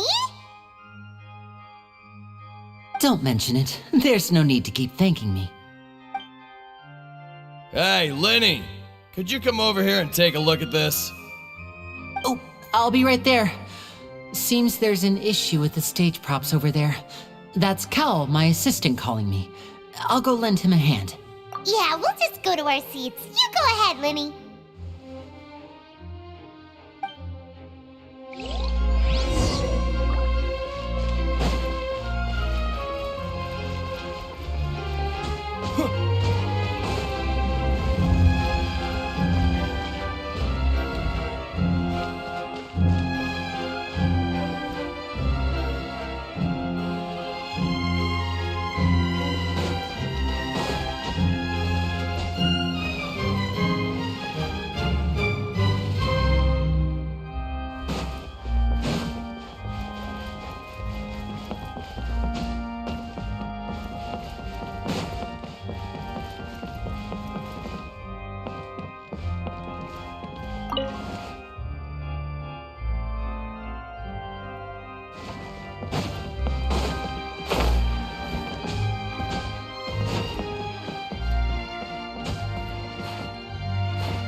Hey, Traveler.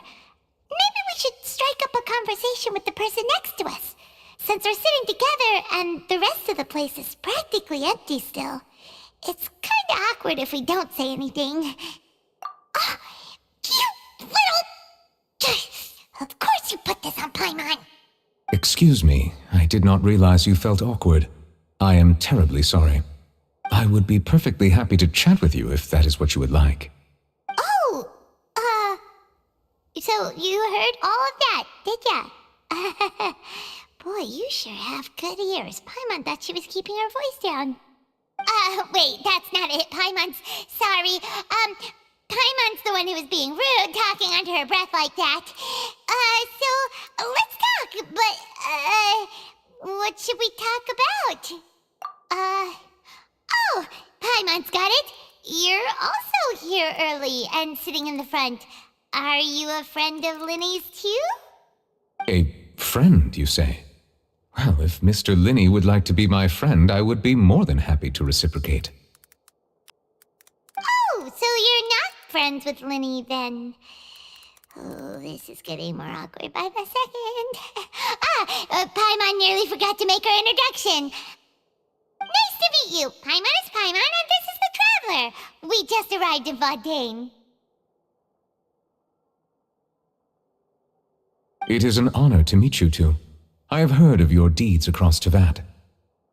And as required by proper etiquette, I will also introduce myself. I am... Oh, Monsieur Nervillet. What an honor it is to have you here to see my show.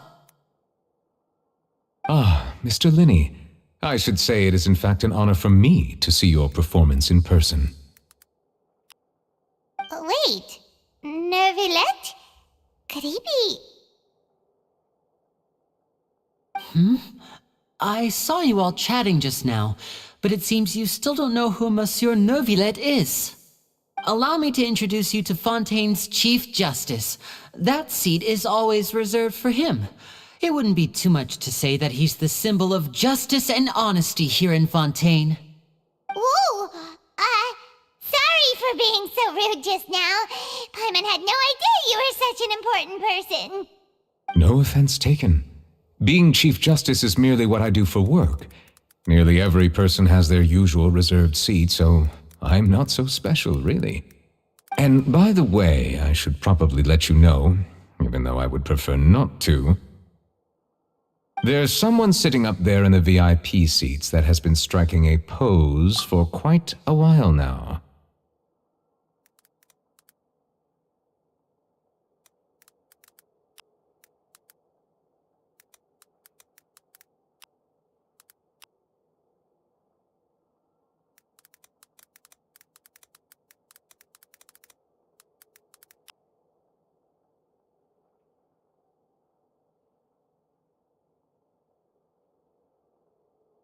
I believe she is trying to give you a most elegant and impressive first impression. So I think you should take notice of her sooner rather than later, otherwise she may become flustered.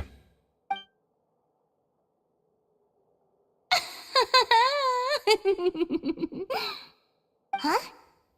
Oh, it's Farina, the Hydro Archon. Huh. She sure has a smug and satisfied look on her face. Guess she has no idea that you saw right through her act. Very good. That is for the best. No need to pay her any more attention. We may now enjoy the show. Huh? So is this what things are like between the Chief Justice and the Hydro Archon? All right, please wait just a moment longer. I've pretty much finished my preparations, and the performance will start as soon as the audience has made their way to their seats. Yay! The show's finally about to start! Paimon can hardly wait! Paimon's never seen a real live magic show before!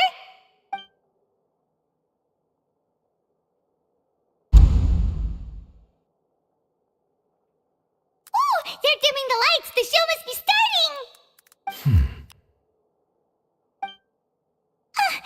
Sorry. Paimon will try to stay quiet. Welcome, one and all, to the Opera Epiclese. I am the star of today's show, Linny. And over here is my sister, Lynette, who will be working as my wonderful assistant. Please, let's give her a warm welcome. Hello, everyone. I know she may seem to be a little sleepy right now, but that's just a sign that she's nervous. Whatever. Now, some of you may be thinking, two vision holders who can freely manipulate elemental powers performing magic is not true magic at all. So, I would like to take a moment to assure you that elemental powers will have nothing to do with what you will witness on the stage today.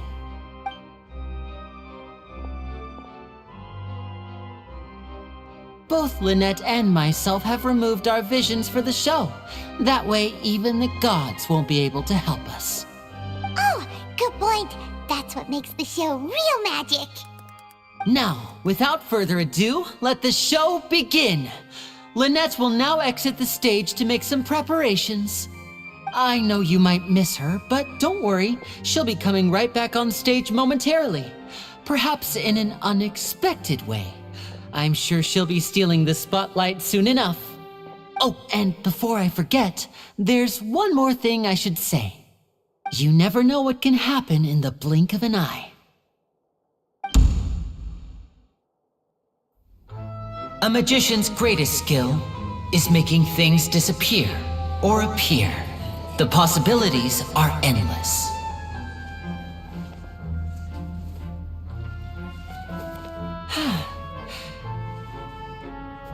But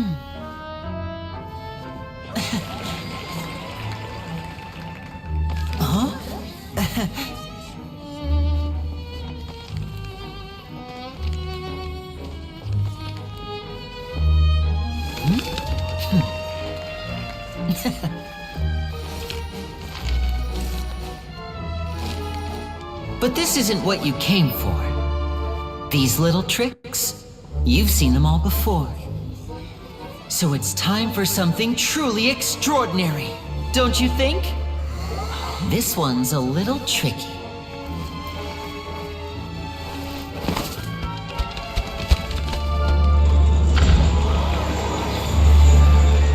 Using this water tank, I shall make my sister vanish completely, right before your very eyes.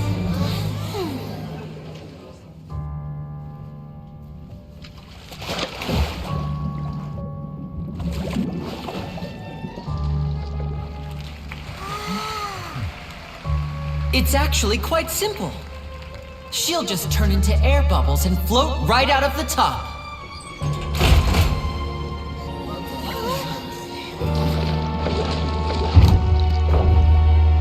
Oh no! I told them to check all the props carefully. With the lid on, even air can't escape. An amateur magician would be getting very nervous right around now. Luckily, it's me on stage, so let me show you what a true virtuoso can do.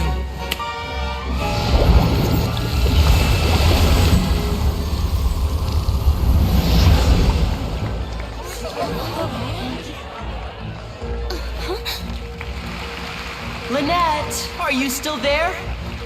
Don't go too far. We don't want to use up all our magic. Hi, I'm back.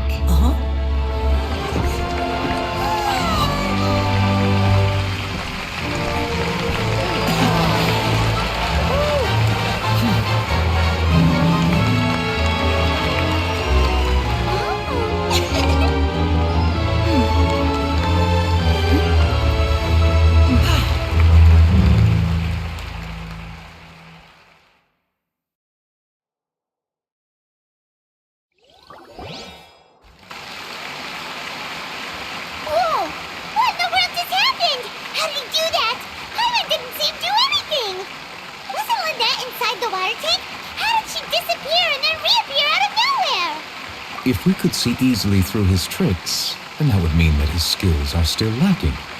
To appreciate magic, you should focus on the show happening on stage, rather than getting caught up in trying to see that which has been intentionally hidden. Guess you're right.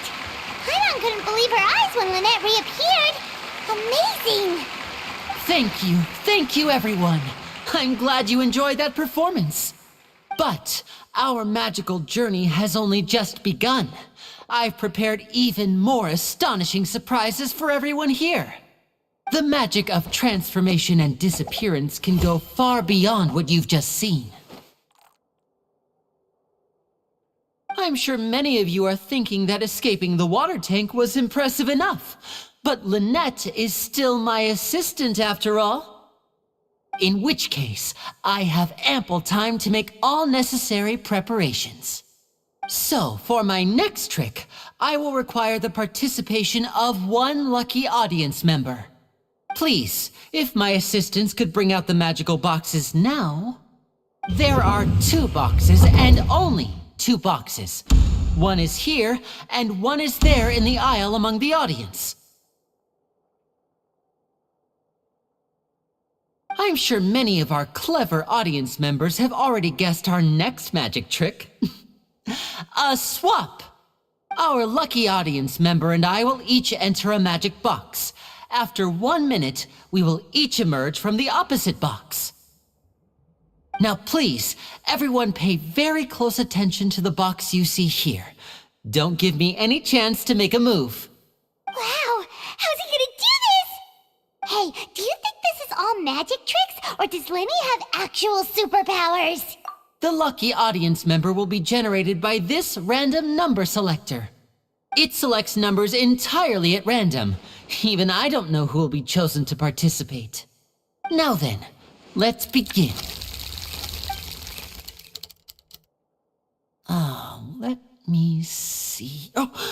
07 Seat 3, congratulations! You now have the chance to experience magic firsthand for an entire minute. Please, come forward. My assistant will take you beside the magic box. I'm sorry, it might be a little cramped inside, but no need to feel nervous. We've carefully arranged everything for you to be as comfortable as possible. You don't need to do anything, but no matter what strange things may happen, don't come out of the box.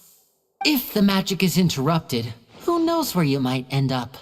You might even find yourself in the Fortress of Meripede. Oh, okay. All right. Before I enter the magic box, there is one more thing I need to ask the audience to do. Could you all give me a countdown? Like this. 60, 59, 58. Just keep counting down. You can go a little faster or slower if you like. I won't be able to see anything in the pitch black box, so I'll be relying on your voices to know when time is up. Oh, and no tricks now. If you quickly count from 60 in just 30 seconds, then I'll be in a tough spot. Ooh! Paimon kinda wants to count faster after hearing him say that! No, that won't do. I can see it in your eyes. You still can't be trusted. Let's practice together. Come on, repeat after me. 60, 59, 58. 60, 59, 58! That's right, perfect. Keep it going. All right, I'll see you all on the other side once you've finished counting.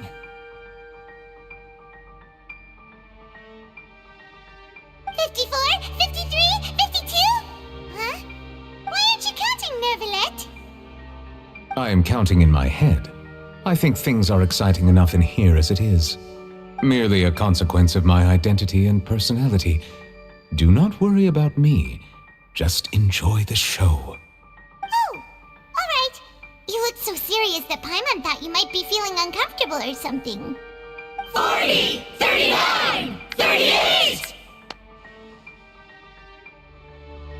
Mr. Linney, are you all right in there? Is everything ready? Yes, I'm fine. I'm just double-checking the direction of the magic. It would be a disaster if we get sent to the wrong places. For example, mid-air right above the audience. Even though he's saying that, Lenny doesn't seem nervous at all.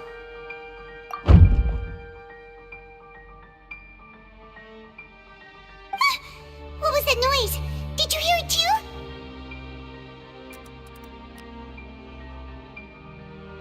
Not sure. Anyway, it doesn't seem like anyone's worried about it. 25! 24! 23! What's wrong, Mr. Linney? I can still hear you moving in there. I seem to have accidentally knocked over a decoration. I'm trying to fix it, but it's pitch black in here. I can't tell left from right. Never mind the decorations. There's no time for that. The show is what's important. No, that's unacceptable. I want my show to be perfect. Don't worry, we still have 20 seconds. Hear them counting? 19! 18! 17! It seems things aren't quite going as planned. I apologize, everyone. It feels like you're all starting to count faster, but that's all right. I know it can be tiring to do such a long countdown. 10 seconds and change is still plenty of time. 10! Almost there now. Whew. Swapping two people is harder work than you might think. Even a master magician like me can't guarantee I'll get it right the first time. Hey, wait! Is this the back one? I can't tell. They both look the same inside. Huh? No, that's not it. I'll try again. 7! Hey, slow down! Honestly! 5! 4! 3! Whoops! That doesn't count! 0!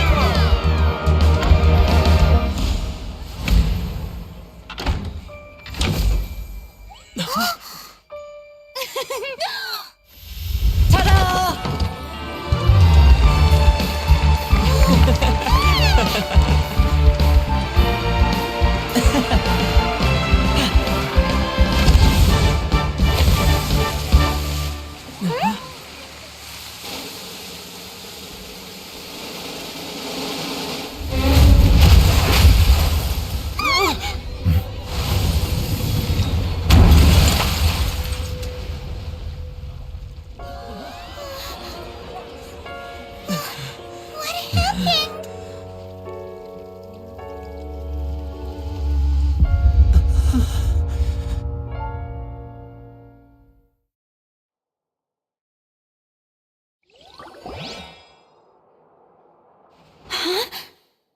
Is this part of the show?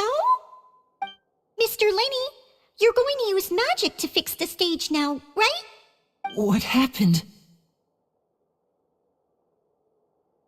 Oh no. Maybe this isn't part of the show. The girl was still in that box, right? This performance is over. Medical staff with me. Guards, secure the scene and detain all the performers. Seal the exits. No one is allowed in or out at this time. Yes, that's right. If this was just an accident, then we must investigate the cause. But if this was all part of some scheme, then those accountable will not escape the judgment of the God of Justice. No need to be alarmed, you two. We'll get to the bottom of this soon enough.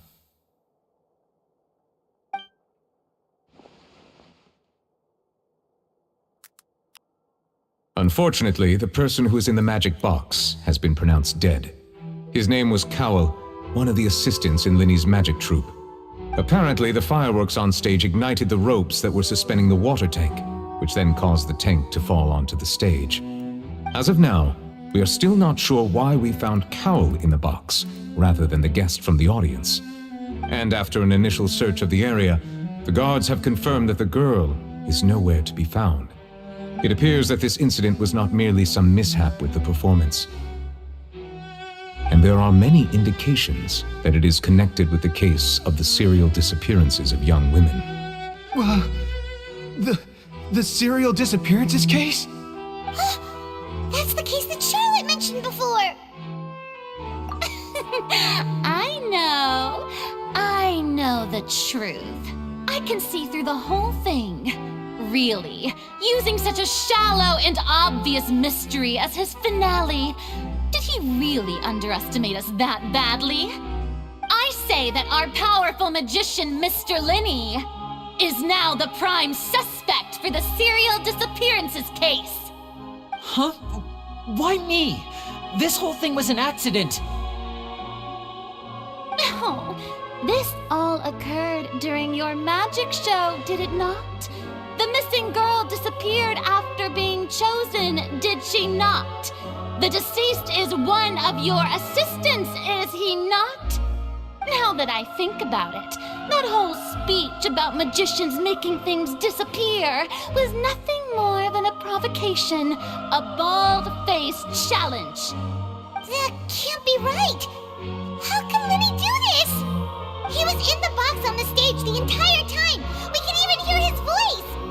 Besides, before the show, he told us that he would like to catch the criminal behind the disappearances! He couldn't possibly mean catching himself! Save discussion for a later time, please.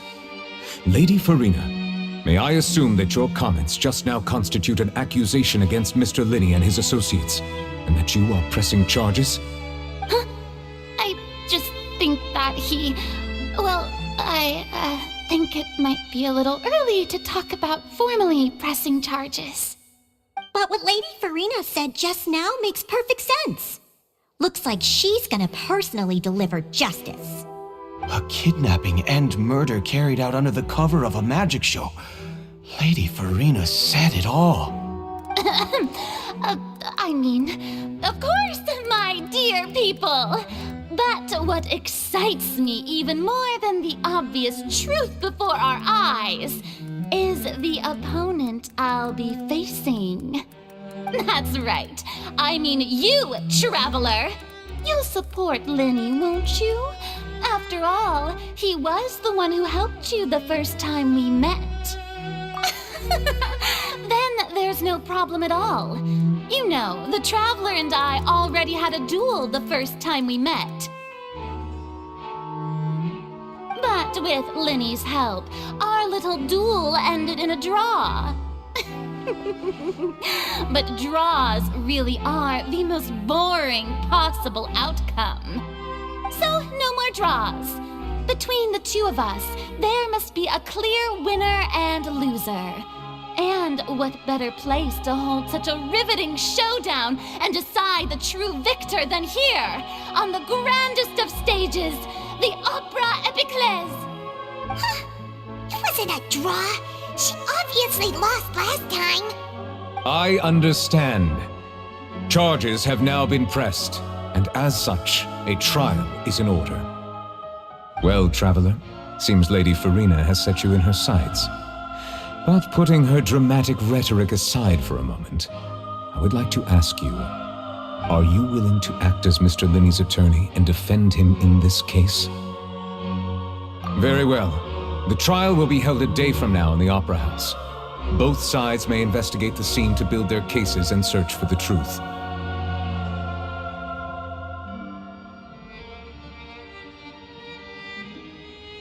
Linny and his troupe are all potential suspects and shall remain within the Opera House. The audience may begin to leave in an orderly fashion once they have been cleared by the guards. A day isn't that long. Let's see what kind of case this big-shot Outlander can build in such a short amount of time. I'm really quite looking forward to hearing it.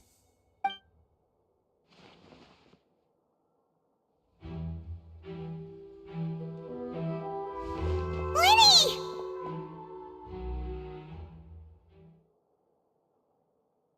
Sorry about everything that happened just now. Were you frightened? Of course! Who wouldn't be scared after witnessing an accident like that? Yeah, I'm a little shaken up myself. How could this happen? And poor Cal. I know you already claimed that you would defend me, but now it's just us talking. Tell me, do you think I could possibly be the murderer? Good to hear. Thank you so much for trusting me. I'm sure everyone sees me as the biggest suspect at this point. But if you ask me, the whole thing is mysteries layered upon mysteries, such that all that's left is confusion. I don't know whether what happened there on the stage was purely an accident or not, and I don't know why poor Cal was in the box. As for how that girl chosen from the audience could suddenly disappear, I'm afraid I don't have any answers either. If someone tampered with my performance, then we need to figure out what they did. Even a skilled and knowledgeable magician like myself couldn't pull all that off in just 1 minute. Which is precisely why we need to investigate! As this book says, the impossible could not have happened. Whatever happened must have been that which is possible.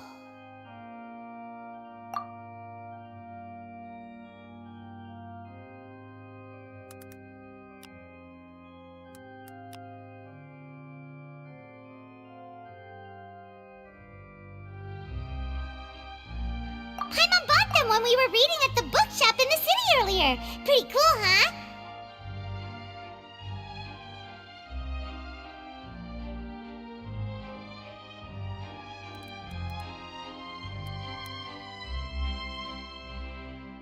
Don't worry, Paimon used her own savings to buy them. It wasn't from our travel funds. I think they look cute on you, Paimon. You have good taste, Lynette! That's the right attitude.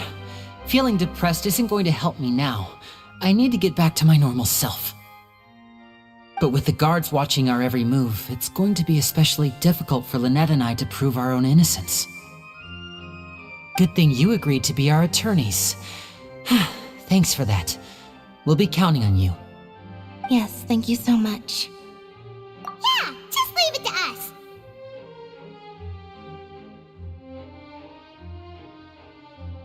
Oh, since we're going to start investigating, Paimon has a question first.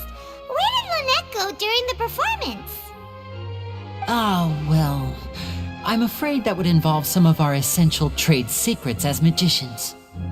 The secrets behind our magic are past saving, Linny. I suppose you're right. The truth behind our tricks is going to be important evidence that will be weighted during the trial. 'Tis truly a pity. As a magician, our magic show is a work of art. We've poured countless hours and spared no effort in perfecting it. But if revealing our secrets will help you uncover the truth behind what happened, then it will be well worth it. We should go somewhere else if we're going to discuss our magic tricks. We'll go speak with the guards, and in the meantime, you can go investigate the stage and the seating areas. Alright, let's go have a look while the investigation teams are still here. Detective Paimon is on the case!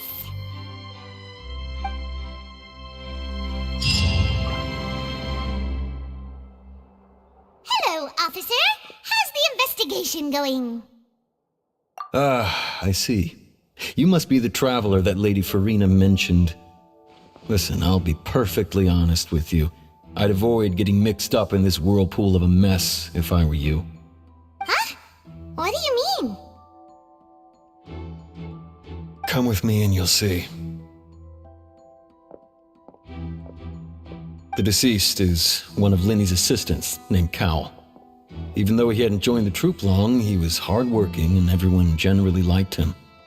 The assistants are usually in charge of setting up and inspecting the props, as well as assisting with the show and keeping the crowd engaged. As you probably saw when you were in the audience, the water tank suddenly fell and smashed the box with Cowl inside it. This is the real mystery.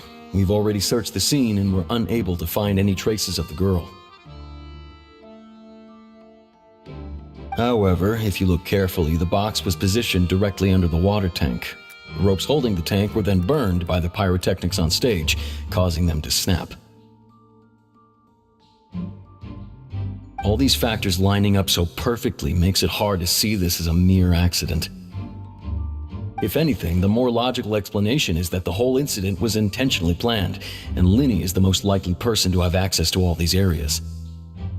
But he doesn't have a motive! Are you both good friends of his?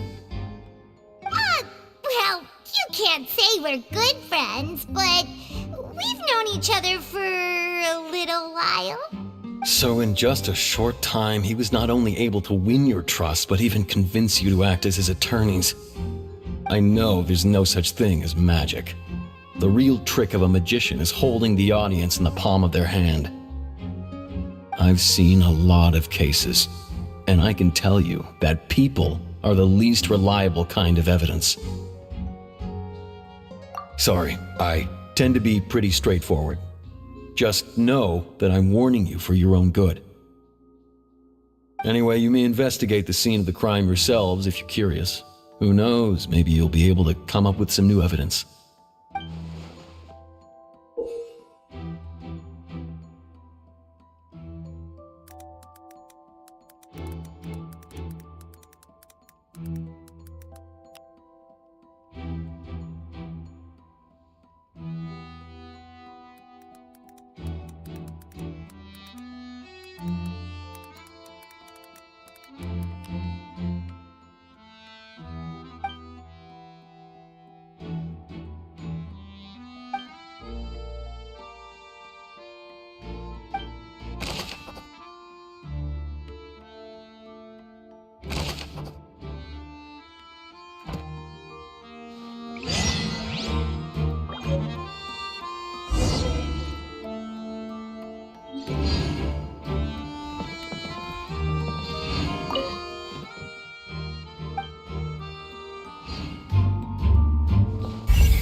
Whoever the murderer was, why would it be him?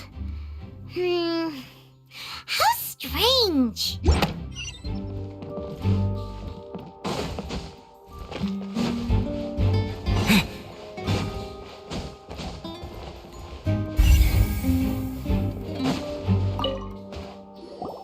I see that you're investigating the area. Well, it just so happens that I'm interested too. If you find any new and interesting leads, be sure to share them with me, all right? We don't have too many thoughts yet. Then why don't I tell you my hypothesis first? The way I see it. It all started with that loud thud. The thud? Oh, you mean the sound that happened during the countdown? Yes, exactly. It wasn't terribly loud, but I suspect that most people heard it. It's just that everyone was awaiting the results of Lenny's trick with bated breath, so no one paid it much mind. But now that the incident has happened, the thud has become an important clue. That makes sense. So, what do you make of it? I'm of the opinion that it may have been the sound of Lenny's accomplice, Lynette perhaps, jumping atop the water tank or something like that. And when the pyrotechnics went off, she cut the rope, sending the water tank crashing down. But wasn't the noise we heard too loud for that? Perhaps the balance wasn't right, leading to a particularly rough landing. Oh, that's true. I suppose I must reconsider. That does remind Paimon, though. What was with that sound?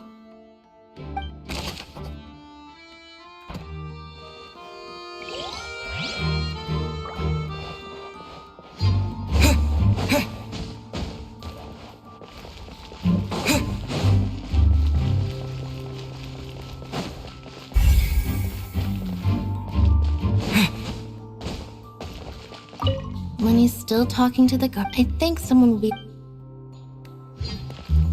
Lenny's still talking to the... I think someone...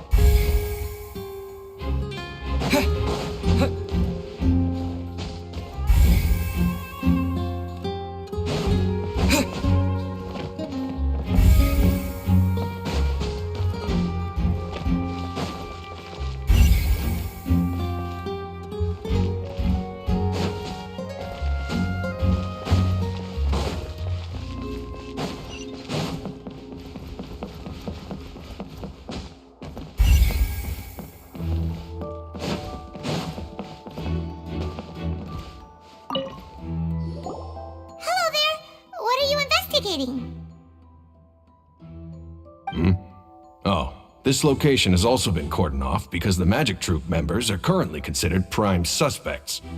The investigation team is still collecting evidence. The seats were all booked in advance, so we were able to deduce the missing woman's identity by checking the guest list. Sure, it's not like this is confidential information. We will publish it later anyway when we petition the public to help us find the missing person. Her name is Halsey. She's a painter from Fontaine who's made a bit of a name for herself. Apparently, she wasn't a regular at the Opera House, but she'd been feeling some pressure with her work lately, which made her decide to come see the magic show. The Magic Troop members all claim not to know her. We have looked into her social connections. It seems that she has no personal grievances or conflicts of interest with the suspects.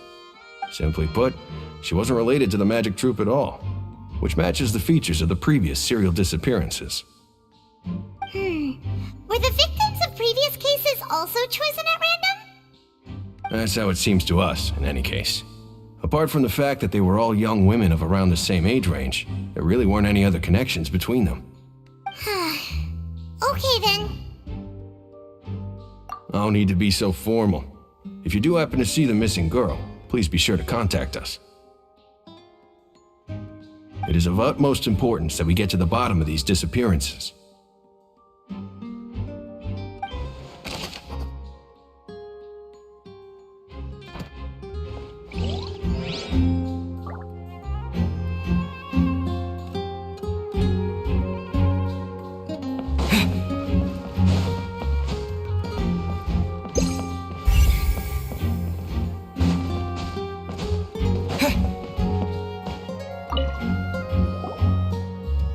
The investigation team has some new findings. Turns out there's an issue with the random number selector after all. See, I told you. What if the machine picked some big guy's seat? You think the murderer would have still made his move then? Sorry to interrupt, but we're helping Linny and Lynette with their side of the investigation. What were you saying about the number selector? There's something wrong with it? You're trying to help them? That'll be a tall order. Linny used the machine to pick a random member of the audience during his performance, right? The lucky girl that later disappeared. Well, we thought there might be a serious problem with the machine, so we had it taken away for further inspection. It turns out that the seat number it picked wasn't random at all. The machine picks that same number every time. I'm sure you already know that you have to make a reservation in advance to get a seat, regardless of whether it's a trial or some performance. In other words, Linny knew who would be sitting where from the very beginning. That much checks out. Linny reserved our seats for us too. Bet you see why I was saying it'd be tough to make a case for Linny.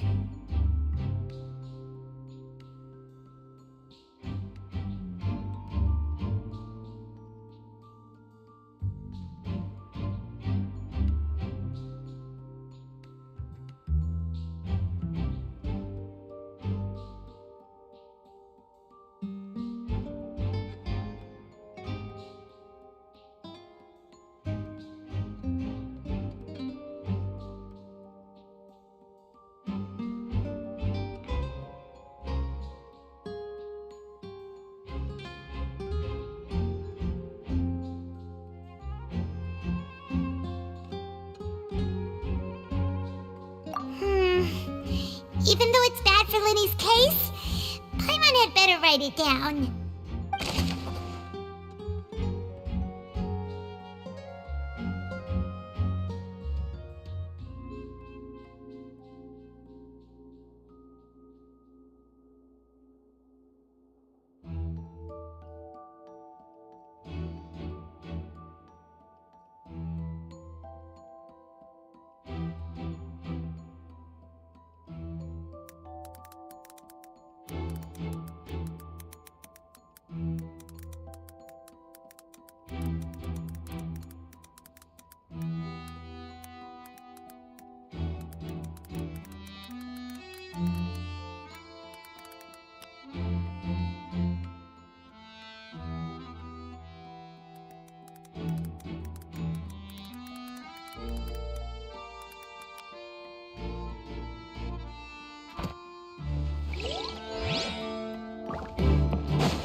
That broke and caused the water tank to fall.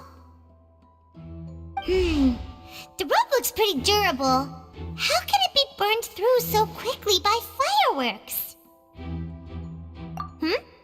Why are you suddenly so serious, Traveler?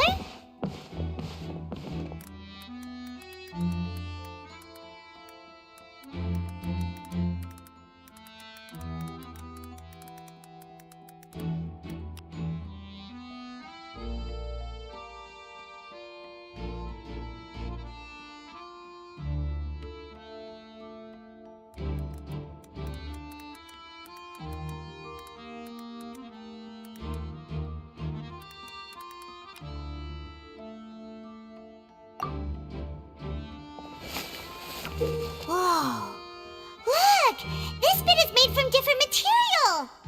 Most of it was burned away, but there's still a little bit of it left. Huh. So if a rope meant to hold something was made with that kind of material in it, then that means... Wait, why don't you write all this down? Let's take notes.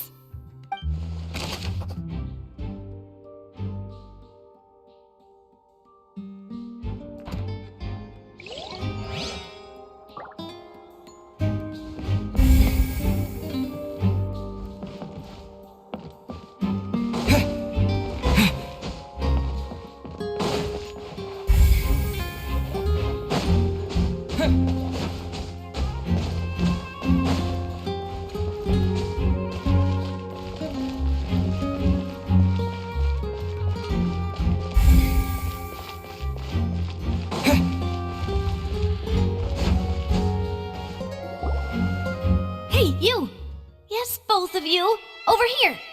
I've been keeping an eye on you for a while now. Huh? You mean us? That's right. If I'm not mistaken, you're also among those who wish to cut down the thorns and pursue the truth. No? And by the looks of it, you're not from Fontaine. Well, you're right on the mark about that one, but who are you?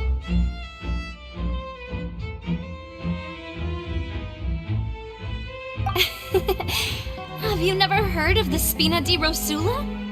From mediating disputes and providing protection to solving conundrums, you name it, Spina di Rosula does it. And I, Navia, have the honor of being its renowned president. Though those who play by our rules call me boss. I'm Silver, her attendant. Pleased to meet you. And I'm Melus. Demoiselle's various daily needs and affairs are under my purview. Huh? Boss? Demoiselle? What gives with the names? Well, I am the second generation president. Melus and the others are still used to my previous title. My apologies, Demoiselle. Should you prefer, boss, I will endeavor to use that instead. No need. You don't have to call me boss. Just Navia is fine. Okay, if you say so. Not that we're members of Spina di Rosula anyway. All merely trifling details. Never mind. Now, back to the situation at hand. That's right. I've always kept an eye on the serial disappearance cases. My interest stems from a matter back from my father's time. Judging from the look of things, I find Linny an unlikely mastermind. Really? We think so too! That's why we're looking for clues now. But how did you come to that conclusion? Intuition, naturally. My unparalleled intuition. Farina sure was quick to point the finger at Linny without any decisive evidence whatsoever, wasn't she? But that's not uncommon for her. If you remember, the Justice had to interrupt her and ask if she was pressing charges just to keep her from getting carried away.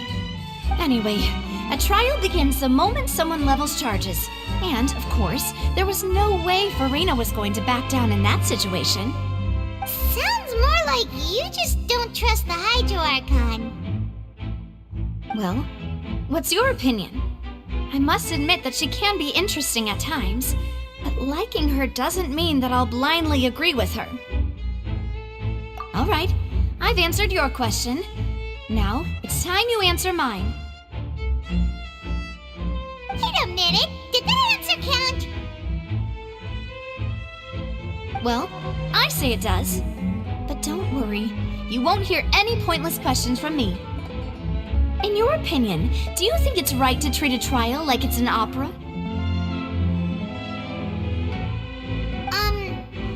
Well? And why would that be?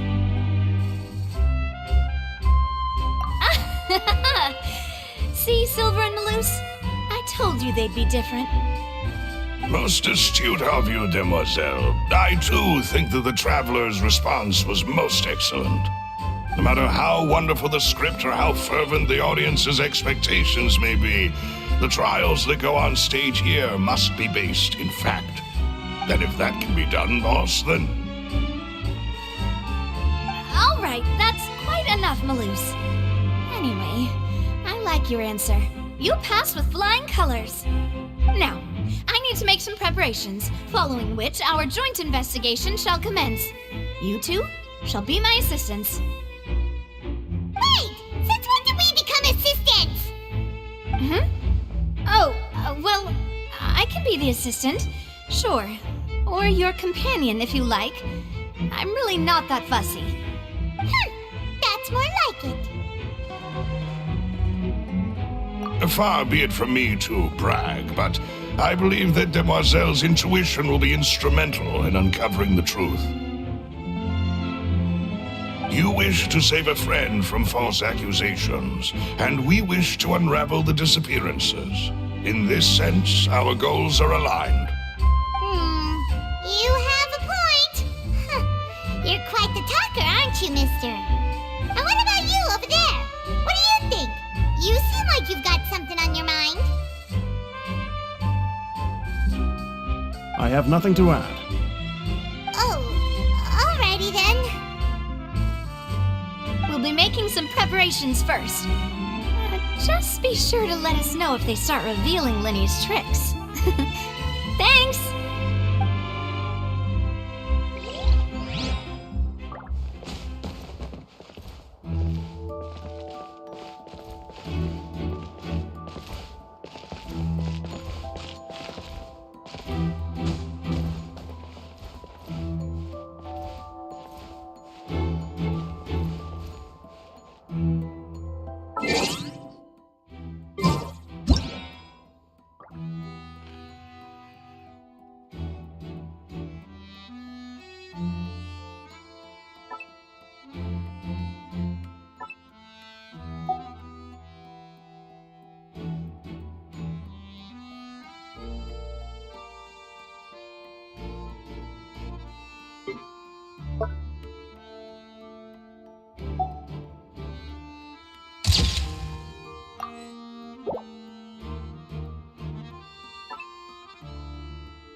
Speaking of that, I think magic shows would be very popular in Poisson.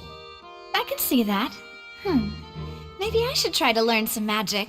If I could make things disappear, cleaning my room would be a cinch. You need not worry about such things, demoiselle. That falls under my duties. Oh, right.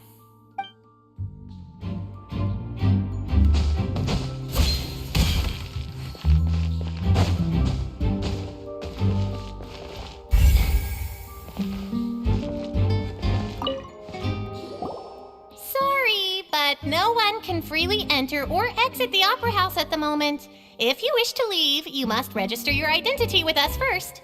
No, we're not leaving. We're representing Linny and Lynette as attorneys, so we're investigating the case.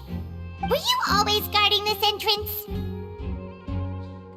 Yes, after the Chief Justice gave the order, everyone coming in or out must undergo a strict inspection. So, the missing girl couldn't have left from here, at least not from that point on. I doubt there was much opportunity then either. How can you be so sure,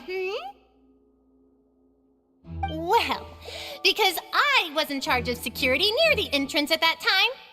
I couldn't see Linny's performance from here, which was quite a shame.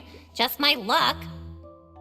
But still, I did not abandon my post, and I stayed put no matter how loud the applause was.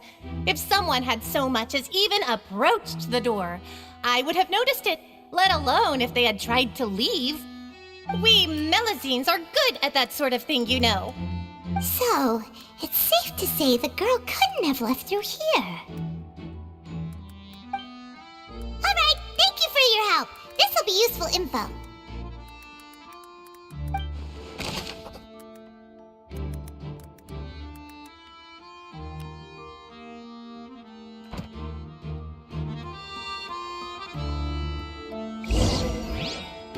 We've checked everything of note here at the performance venue.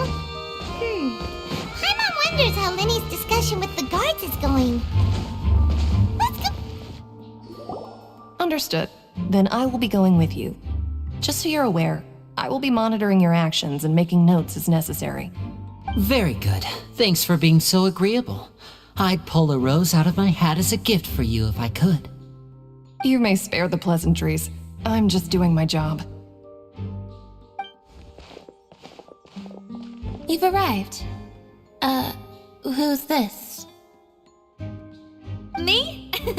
I'm Spina di Rosula's guardian angel. If you've got a problem, I've got the firepower. Sorry, I got a little carried away there. Call me Navia. I'm a partner of theirs, and will be helping investigate this whole situation. And these are my companions. Would you mind if they join as well? Fine by me. Oh, new helpers? I would be most grateful. Well, let's just say we're tagging along. It's not every day you get to see the secrets behind magic performed on such a large scale. I appreciate your kind interest. Come with me. We'll be heading below stage. Huh? Below stage? Yes, a world of secrets is hidden beneath this magic box, prepared specifically for this switcheroo trick. But before I reveal everything, you should have a look first. Notice anything strange here?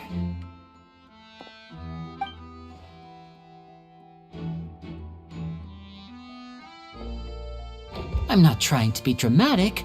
Remembering the details of a trick will help you understand the methods used to perform it more easily. Huh. Weren't there balloons and other decorations here? Where did all that go? Ah, good eye. That said, you're still far from discovering the answer. The back? You mean the inside of the door? What's different about it? Paimon didn't notice anything. Very good indeed. I thought you might not be able to catch that, given that you were sitting in the first row. The back of this door was patterned. Those patterns are now gone, replaced by a smooth wooden board. So, if you put 2 and 2 together, what do you get? Exactly. All right, let's go. I'll tell you how it works as we head down.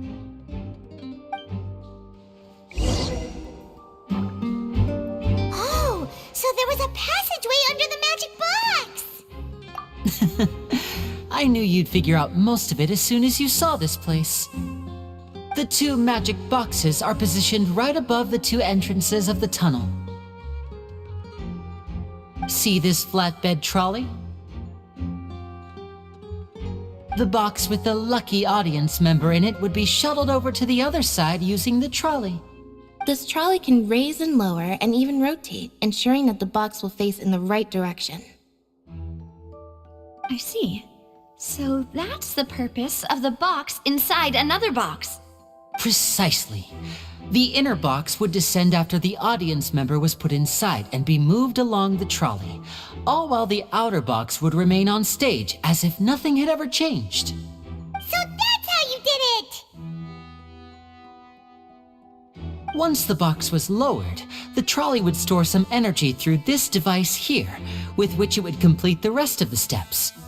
The audience member would only be able to feel some slight movements in the dark, and by the time she walked out, she would already be back on stage. Right! You were talking that whole time, and you even came out for a moment near the end! Ah, yes.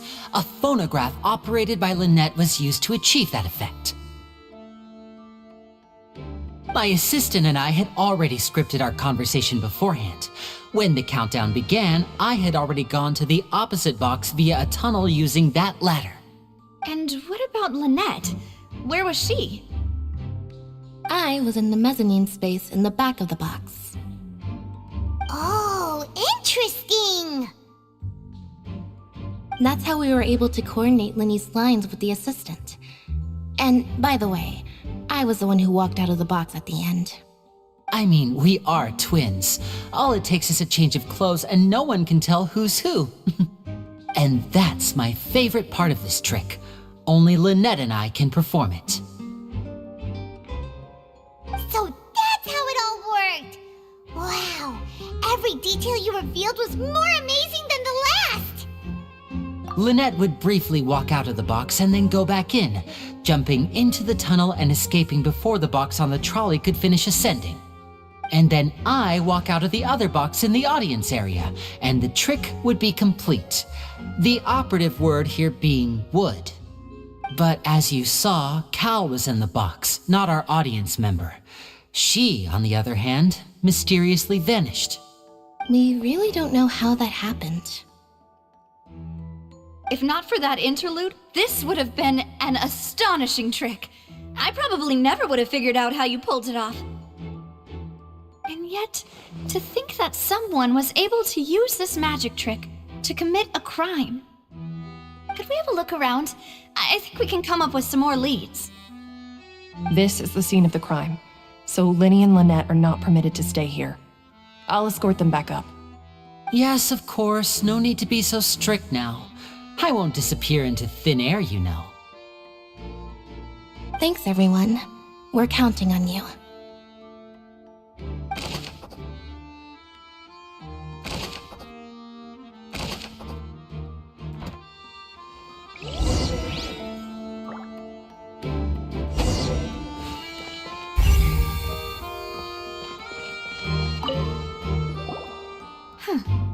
What's this? Looks like a hook tied to the end of a rope. Huh? There's all kinds of odds and ends here. Perhaps it was a prop for a different trick. But why would it have been left here? Whatever it is, let's make a note of it first.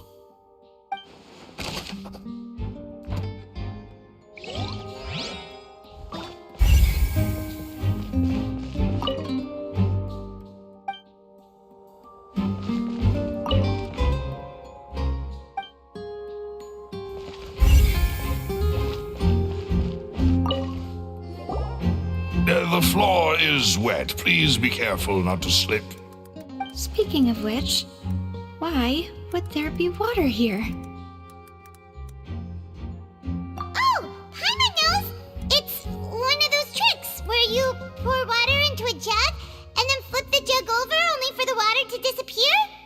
And here's a broken vase. Huh. Did the trolley knock it down while moving? That can't be. The trolley moves along tracks from start to finish. It couldn't have hit the vase at this distance. Let's note this down too and think about it later.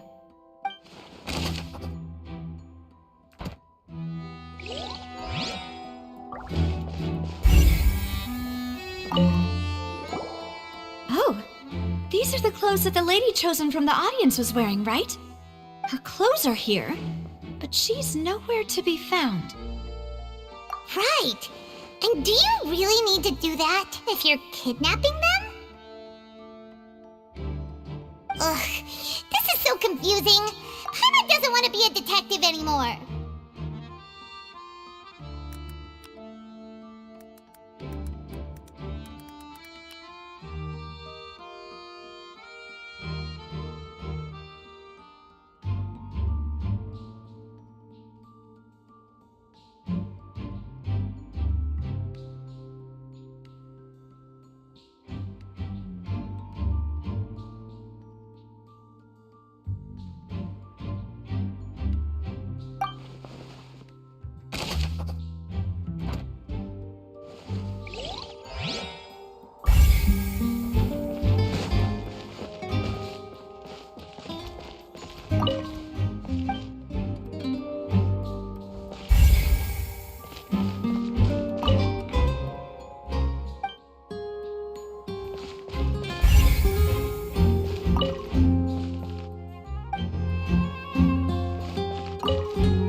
What is this place? It seems someone could fit through here. Could this have been the suspect's escape route? Alone, perhaps. But if they had to pull another person with them, the space would be too narrow. But there are no other ways in or out of here. Oh, you're right! Let Paimon write that down.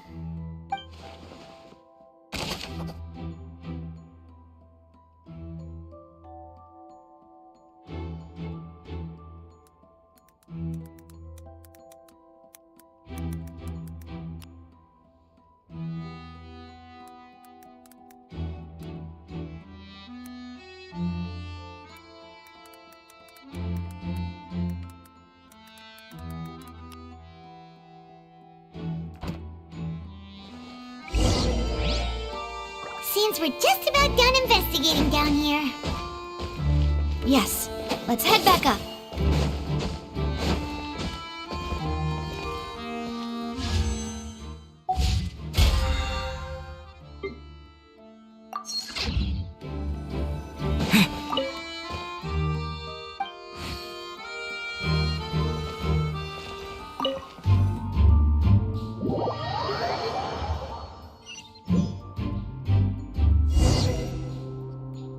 Well, we've ascertained the state of the crime scene. Let's find a place to sort out our findings once Malus returns. Seems to me that there are several things that don't add up here. Apologies for the wait, demoiselle. So, what did the guards say? Did the criminal escape through the vent?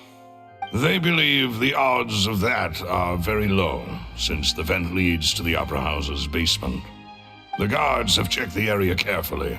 No one left through the basement during the performance or after the incident, and no one was found hiding there.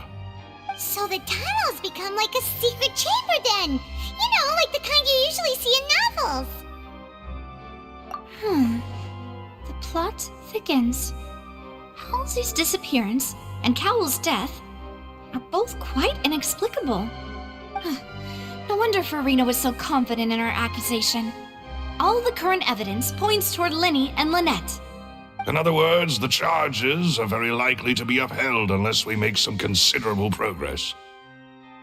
Charges and then trial. So if the charges are upheld, they'll announce a sentence? That's right.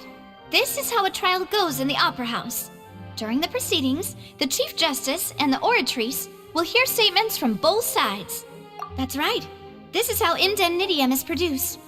The statements from both sides, the defenses from attorneys, witness testimonies, and even the audience's emotions will all be projected on the Oratrice. To put it simply, It's as if the Oratrice has its own will, and is a judge in its own right. This also precludes any kind of favoritism on the part of the Chief Justice. And not that this has ever happened anyway. Once both sides have finished speaking, the Chief Justice will make his final decision. This, too, will be used by the Oratrice as a reference. Then, finally, the Oratrice will be consulted by officials. The result it returns is the will of justice itself. Huh? So that machine is the one that actually decides? Paimon thought Neverlet called the shots.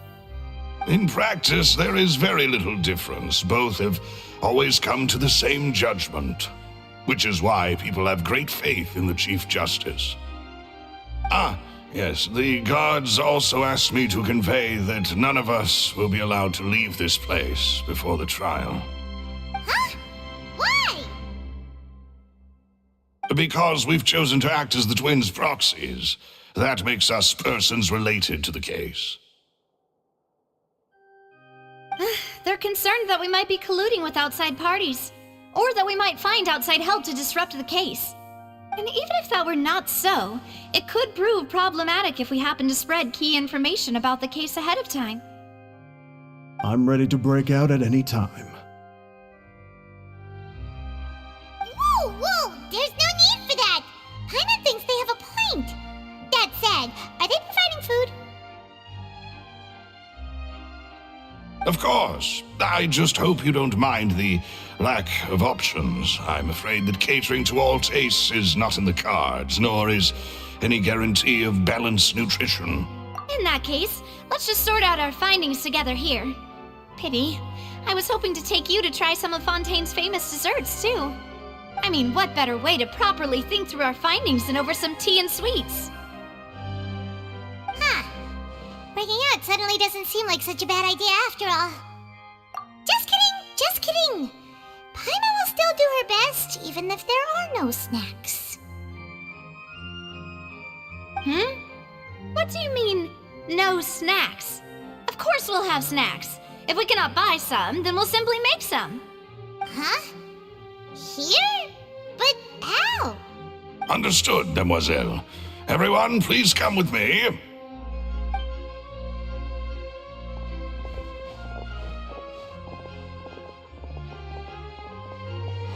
Wait, you're carrying a portable stove with you? Yes, I must be prepared to meet the demoiselle's baking needs whenever the fancy strikes her. I have eggs, sugar, and almonds at the ready.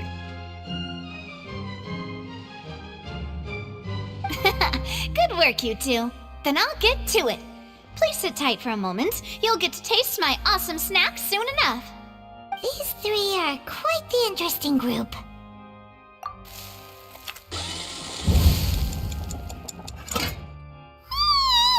And Paimon thought it smelled good while it was still in the oven!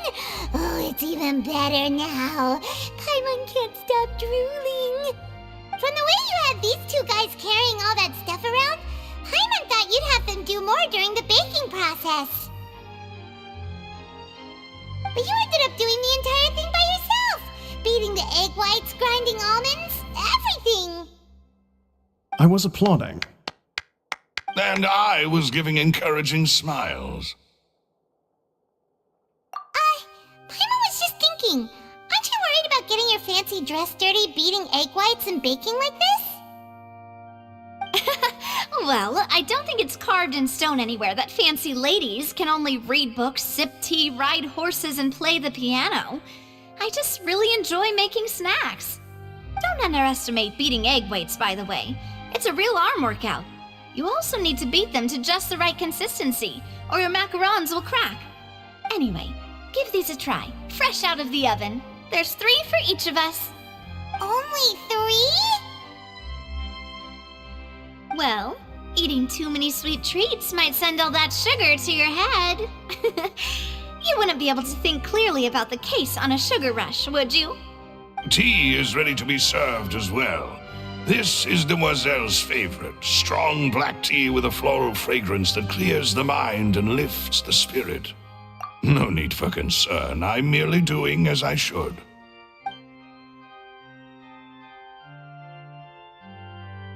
right then. Down to business.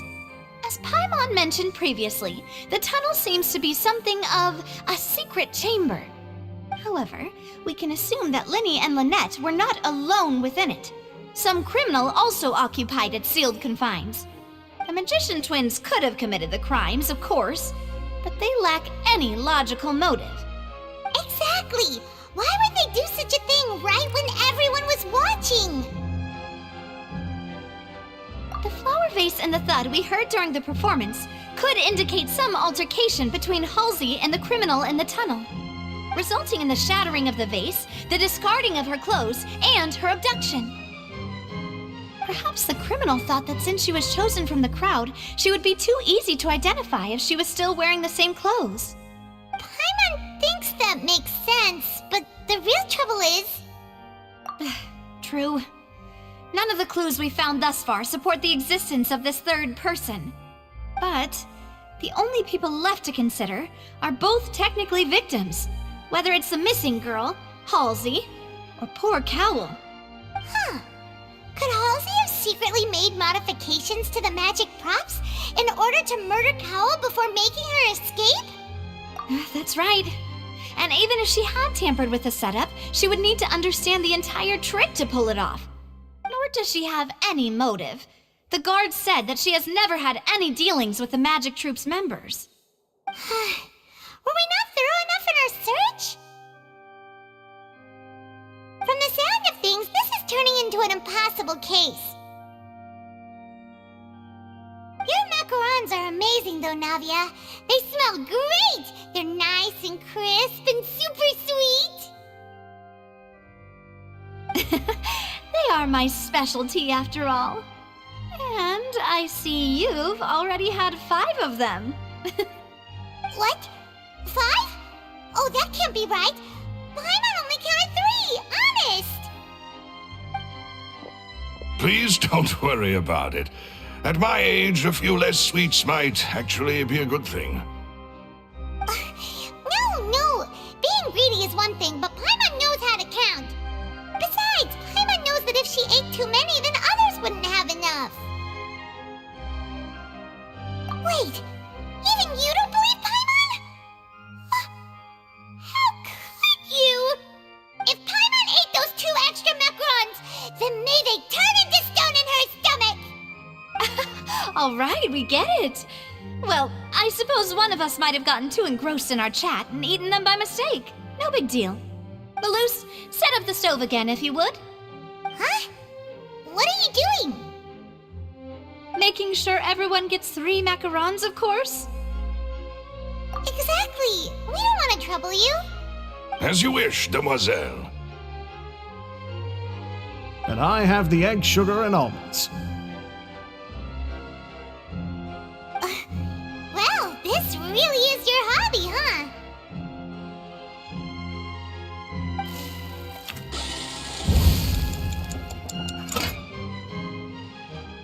Well, that's it for snack time.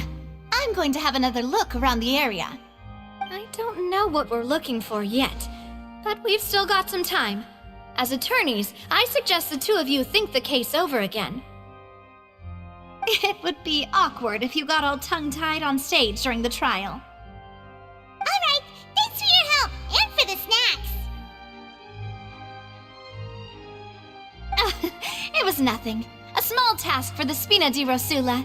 Silver, Maloose, it's time to go. I'll be back if I find anything new.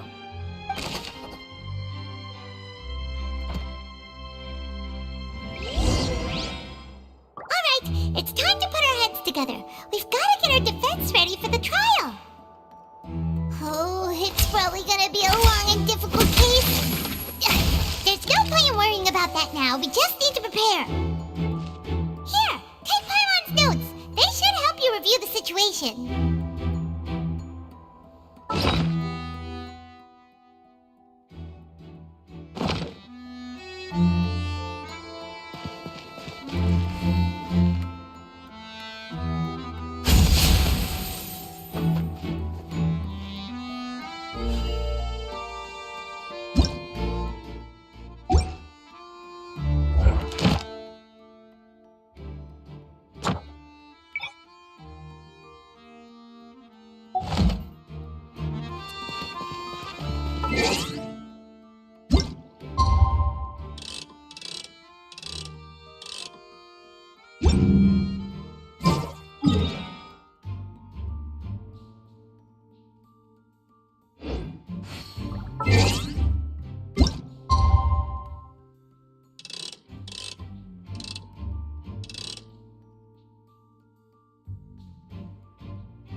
Impossible things don't just happen. We'll get to the truth one way or another.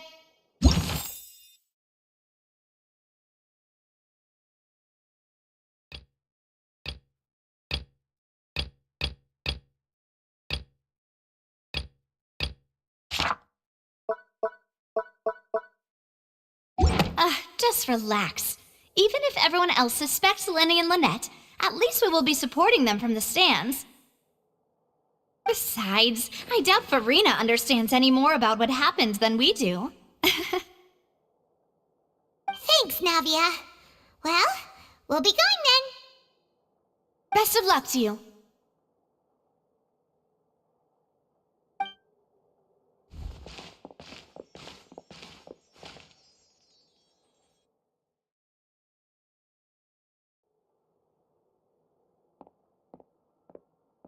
Ah, finally, you're back.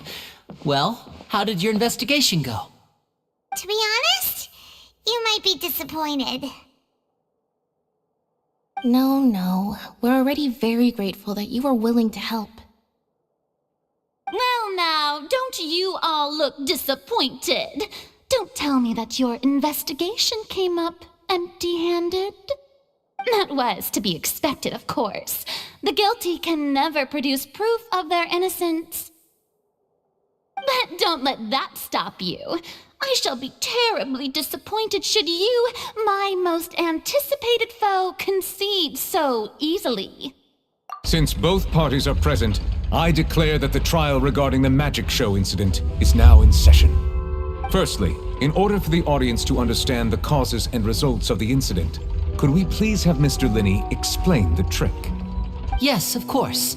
I will explain while Lynette demonstrates on stage. All the necessary items have been prepared.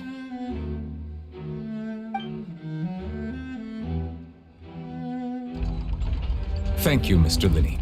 In that case, I take your statement to be that you ran to and remained hidden within the magic box in the audience stands once the trick began, and thus could not have committed the crime. Is this correct? Yes, that's correct, Your Honor. In that case, I call upon the prosecution. Lady Farina, do you wish to refute his statement in any way? Why, of course I do. Allow me to take the first shot and break this case wide open. Mr. Linney is clearly lying. There is no way you could have been in the box the whole time if you were to abduct Halsey and murder Cowell. In fact, I'd say you were hardly in that tunnel at all. That is simply your hypothesis based on the presumption that I'm guilty. Oh, is that so? And if I may ask, what did you hear while you were inside your box? The roaring countdown of the crowd, of course. That's how I kept track of the time and built anticipation for the finale. And you didn't hear anything else at all? Nothing that might leave an impression of any kind? No, nothing. I see. But when the count reached 30 seconds or so, there was a thud. One so loud that I believe practically everyone heard it. Huh? Hey, hang on. Something's not right here.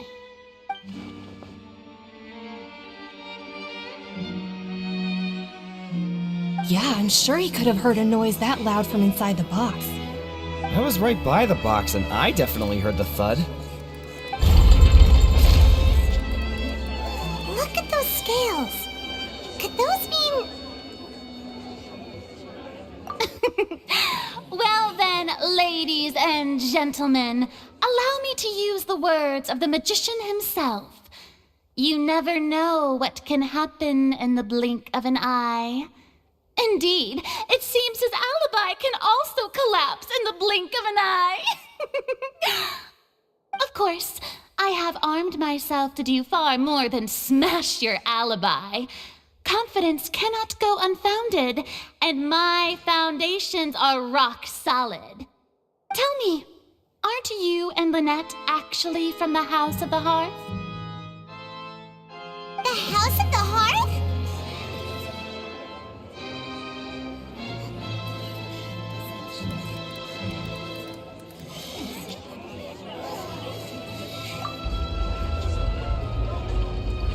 No wonder they did something like this.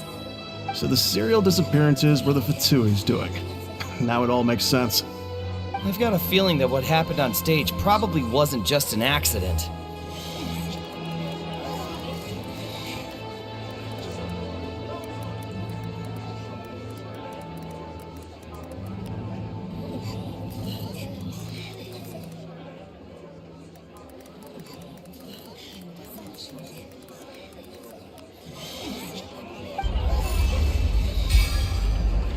That's irrelevant. Our identities have nothing to do with what happened. Indeed. Then perhaps you could tell us everything that happened during that 1 minute. Your first priority is to prove yourself innocent after all. I'm sure there is little that needs to be kept secret now. Unless your script already has holes in it. The Outlander is speechless. My, oh my, don't they look flabbergasted? Now comes the infighting and discord, I suppose. This was almost too easy. Good thing I made all those preparations. Seems the all-nighter I pulled last night is really paying off. Hey, Linny! Why didn't you tell us this before?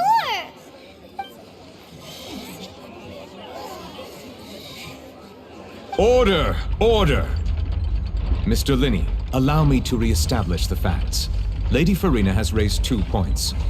First, when the thud was heard in the Opera House, you were neither in the box nor the tunnel.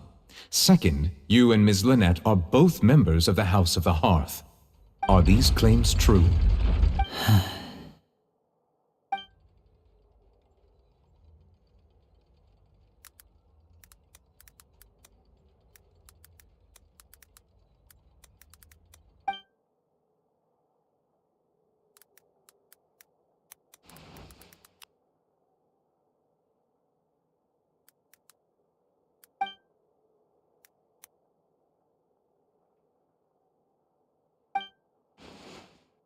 Please answer my question, Mr. Linney.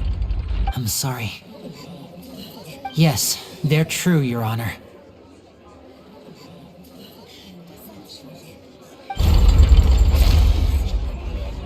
I knew it! Well, that's it. We might as well move on to the sentencing already. What should we do now? Granted. In that case, what is your request? Is that really necessary? They're already as good as guilty. The defendant deceived their own attorneys. What is there left to discuss? Order! Order, I say! Your request is reasonable, and we shall adjourn. This trial will reconvene in 1 hour. So you would stick to Mr. Linney's defense even after knowing what you do now? You certainly have more professionalism than I thought. In that case, my dear audience, let's allow the joy of victory to steep for a little while longer.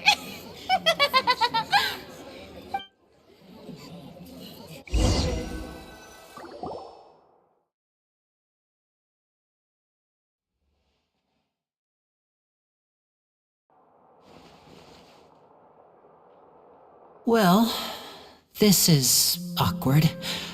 I didn't think the Hydro Archon would dig all that up. I'm sorry, Traveler and Paimon. Yeah, sorry. Ugh. Paimon doesn't know where to start. We trusted you two. We based our entire reasoning on the assumption that you weren't bad guys. set the wrong tone or anything, but Paimon's really mad! I'm very sorry. I know you're angry, and reasonably so, but please, let me explain.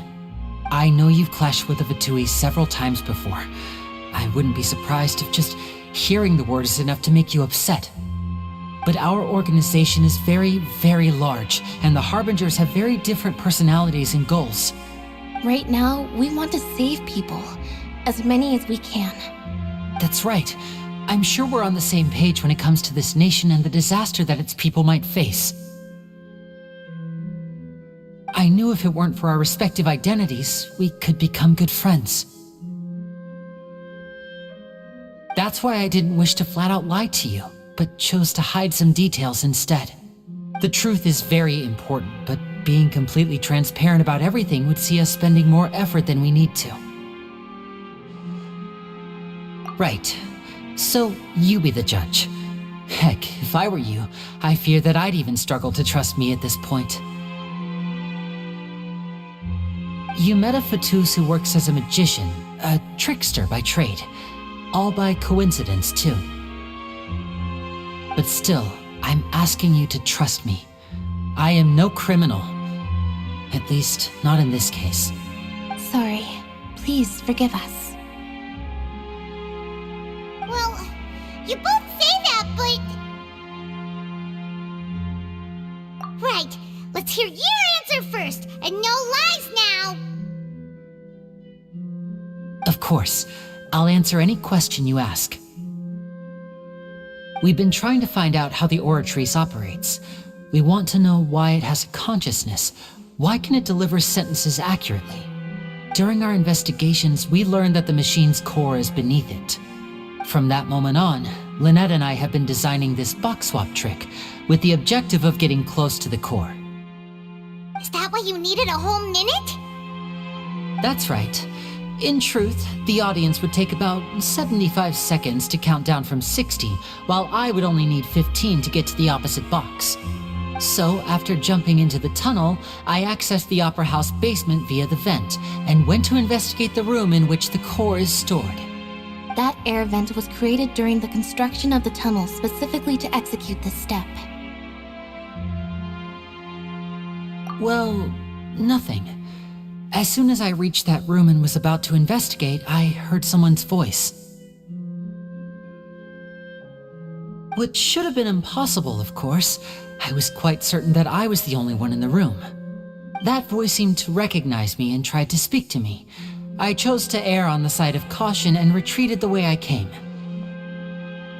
On the way back, I saw the broken vase and the clothes on the ground, but the countdown was almost finished, so there wasn't time to give it any thought. After that, the homicide occurred just as you saw. Well, that explains why you didn't hear the thud. Because of that prophecy I told you about, of course. We must know all we can about this nation's secrets in order to deal with that prophesized crisis. That's the only way we can save everyone. So, there you have it. The whole truth. I swear, I didn't hide anything from you this time. It was never my wish to proceed under this cloud of mistrust either. But like I said earlier, you can be the judge. If you want to leave because you don't trust the Fatui, there's nothing I can do to stop you. Well, Traveler, you decide. Paimon will follow your lead however you choose.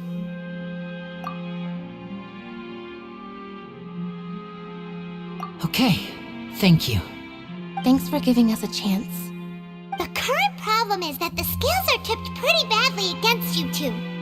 If we want to refute the Hydro Archon's accusations, we're gonna need a seriously watertight defense. Huh? Oh, Paimon thinks she gets what you mean.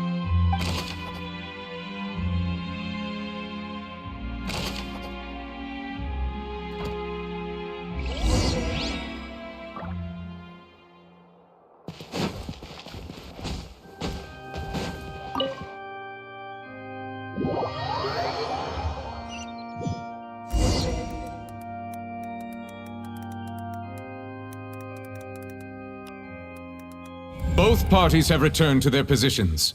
Let us continue the trial. When last we left off, Mr. Linney acknowledged the new evidence presented by Lady Farina as fact. Therefore, Lady Farina may continue stating her reconstruction of the events.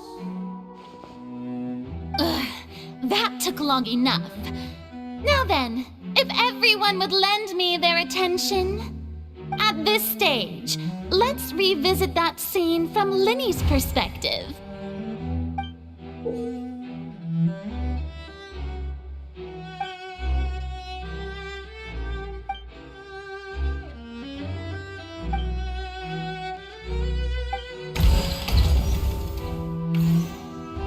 As the countdown began, he entered the tunnel.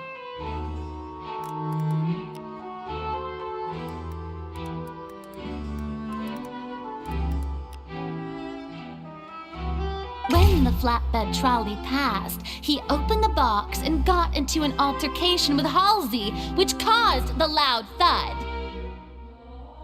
He did not realize that this sound could be heard by everyone in the opera house, which is why he claimed earlier that he could not hear the sound.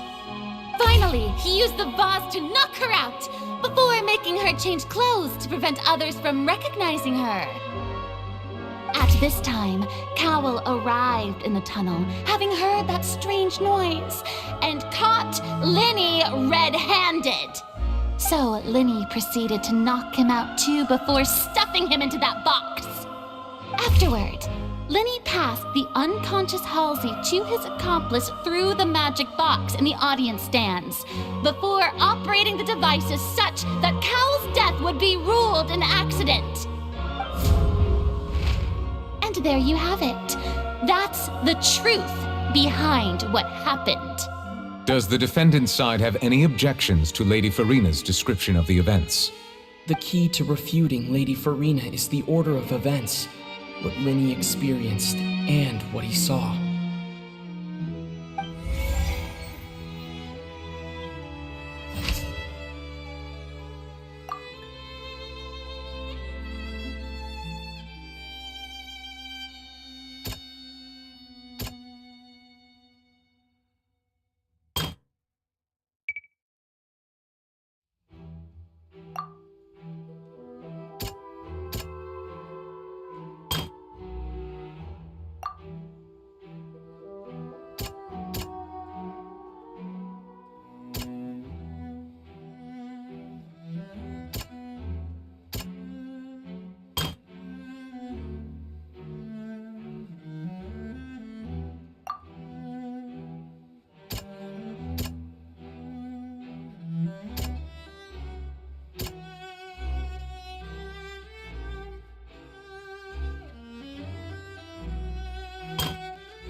According to Linney, he left via the vent after entering the tunnel.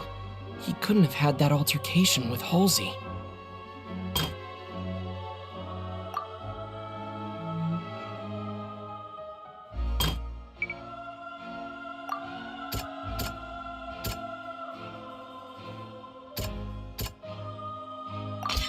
Linney went to the room that contains the Oratrice's core. This is the actual truth.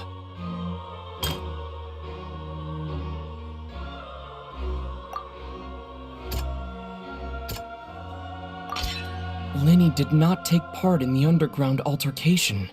He only witnessed traces of the aftermath. Attention! Ace Detective Paimon has something to say! When the countdown started, Linney did indeed go into the tunnel. But he immediately used a vent to access the Opera House basement, which is where the underground core of the Oratrice is stored. Once he reached that area, he heard a voice in what should have been an empty room. Since he felt something was amiss, he returned immediately. The crime scene had already developed by the time he reached the tunnel again, and in order to complete the magic trick, he did not remain there for any length of time. Finally, he reached the surface, and that was when the accident happened from his point of view. Therefore, he's innocent!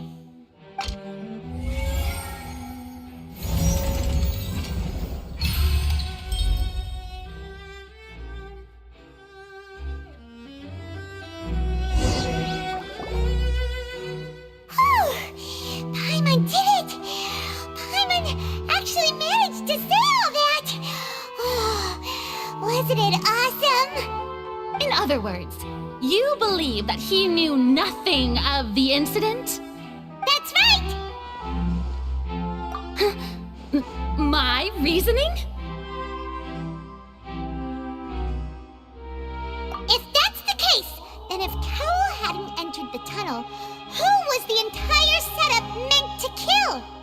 Assuming that what you say is true, Linny only needed to kidnap the young girl to cause a new disappearance case. What would the point of killing someone on stage be? Oh, they have a point. That's right, you tell him! And that's why they're partners of mine. They've managed to turn things around. Oh, well, your denial is very strident, I'll give you that.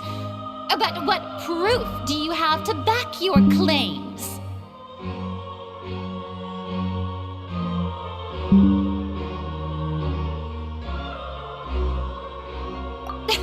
Of course I do. If he had been in the magic box the whole time, how could he have not heard that sound? Why do you ask? You're saying that he wasn't?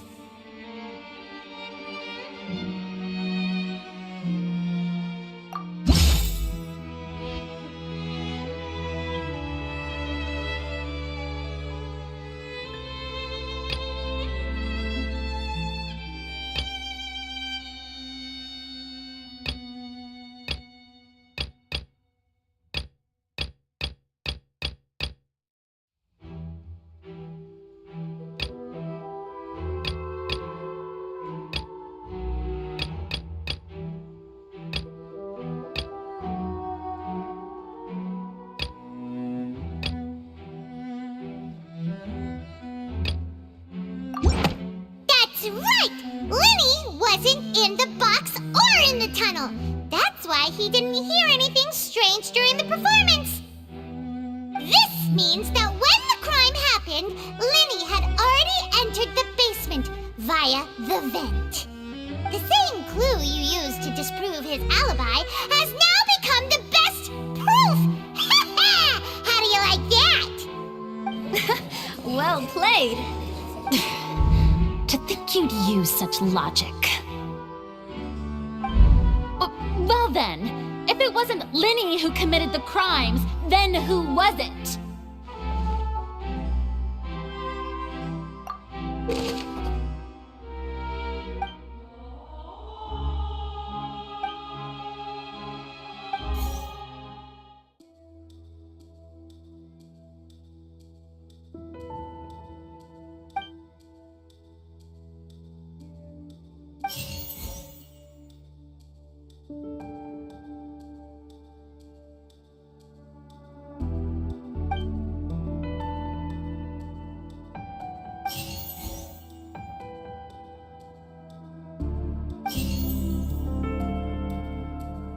The deceased's name is Cowell, Linny's assistant.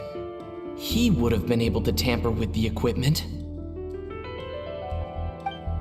Halsey is the missing person and an ordinary audience member. Or did she have her own scheme all along? Could there have been a third person involved? Is that really a possibility?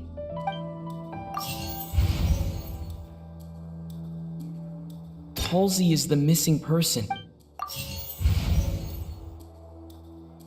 The The deceased's name is...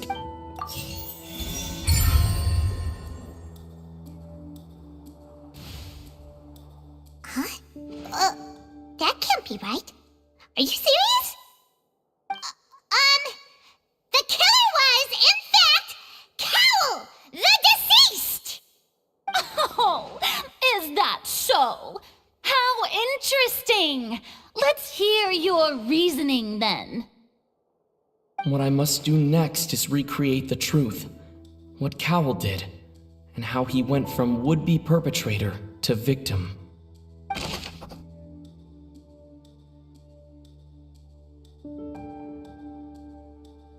It would have been tough for both people to fit into that vent. They would likely have bumped into Linny as well. No one entered or left the Opera House through its entrances. So where would the criminal have wanted to take Halsey? The deceased's name is Cowl. Halsey's clothing was in the tunnel. The sound we heard may have come from a clash between the missing... Halsey's clothing was in the tunnel.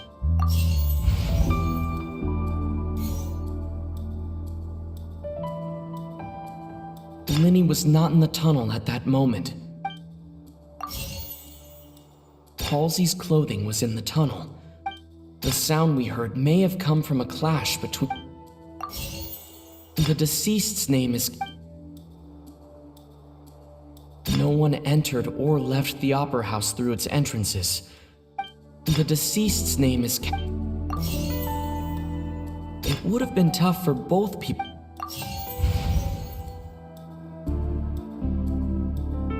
No one entered or left the...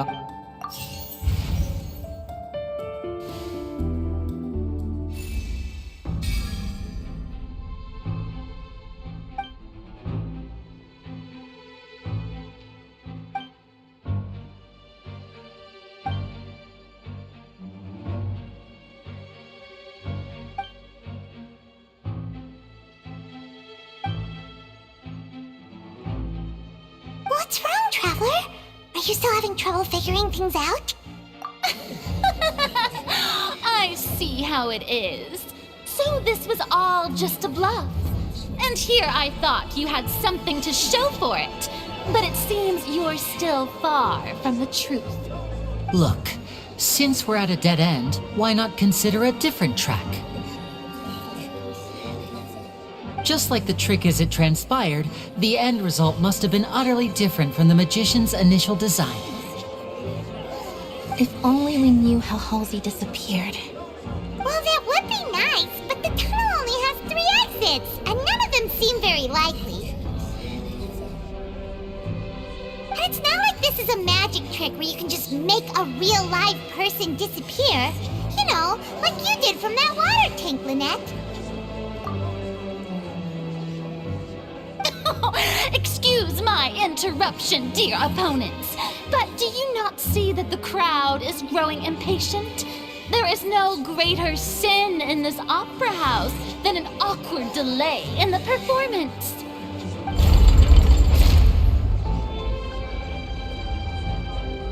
If the defense is unable to make further effective arguments, we will move on to the next stage of the trial. Linny was not in the tunnel at that moment, which gave our criminal ample time. The sound we heard may have come from a clash between the missing Halsey and the criminal. The deceased's name is Cowl, Linny's assistant. He would have been able to tamper with the equipment. The vase was not broken by chance. It was used to cover important evidence, the water.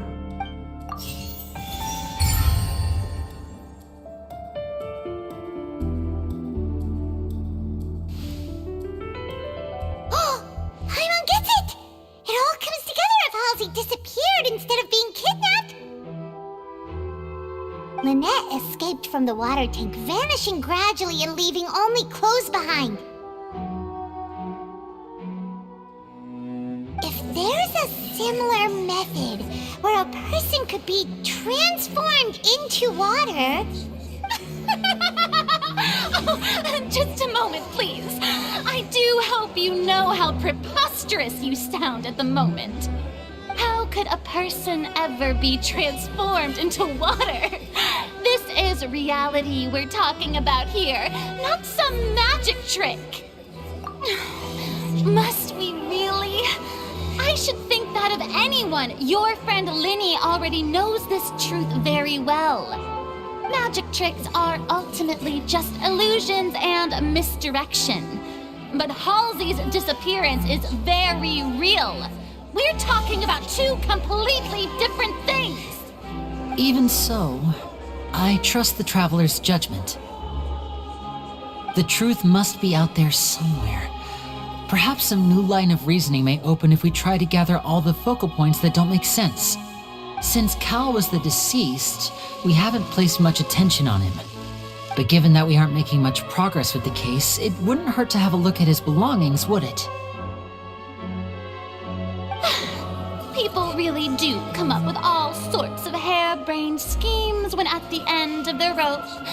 The way I see it, your suggestion that we broaden the scope of our investigation is nothing but a tactic for stalling the trial. Nevertheless, I believe that this is a reasonable request on the part of an attorney. Since the trial does indeed appear to be at an impasse, I believe that additional evidence may help us make more progress. Guards, please step into the lounge and examine the personal effects of the deceased, Cowell.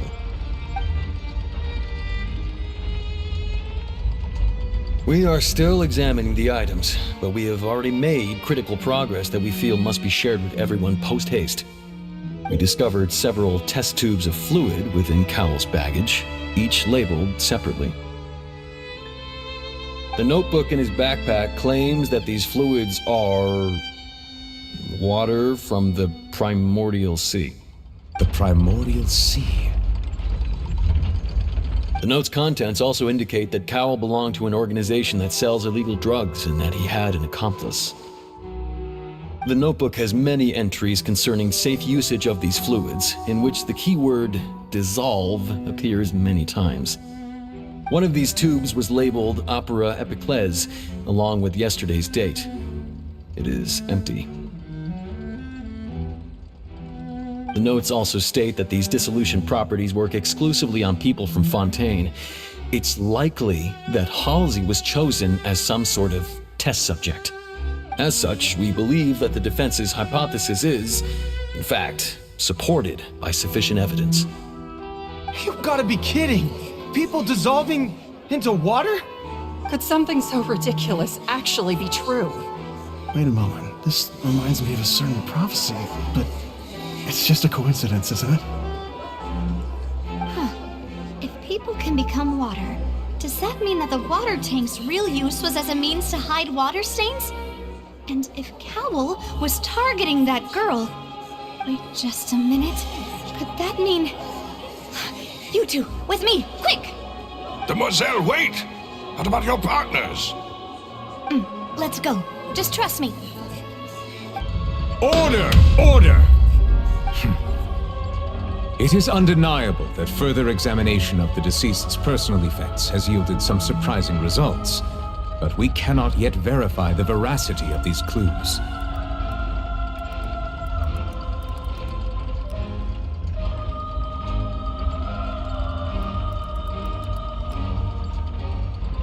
Still, let us assume that these clues are indeed authentic, albeit with the understanding that Ms. Halsey has yet to be found. Guards, please continue examining the items along these lines.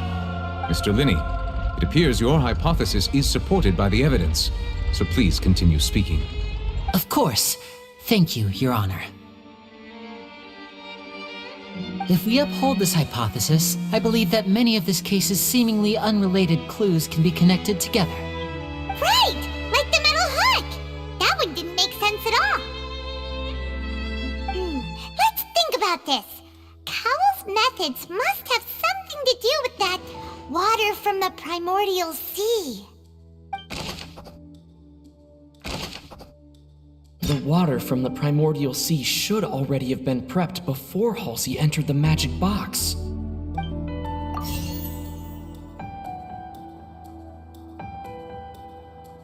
Lynette was in the magic box on stage the entire time. I remember there was something else within the inner layer of that box.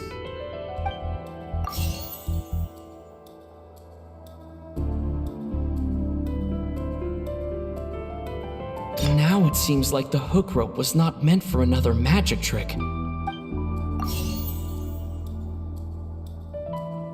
Now it seems like the hook rope was not meant for another... The water from the primordial sea The deceased's name is I remember there was something else within the inner layer of that box.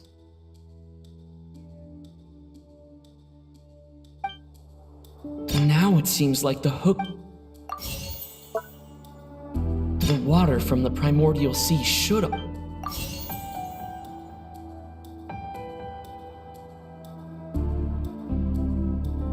I remember there was some...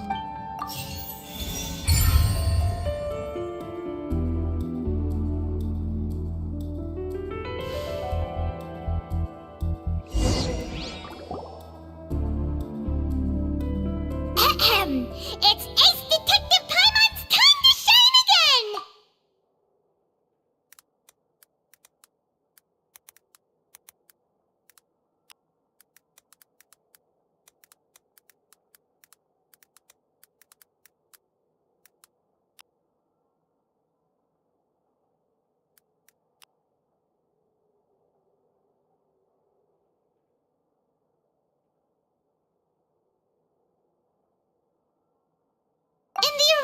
Plan.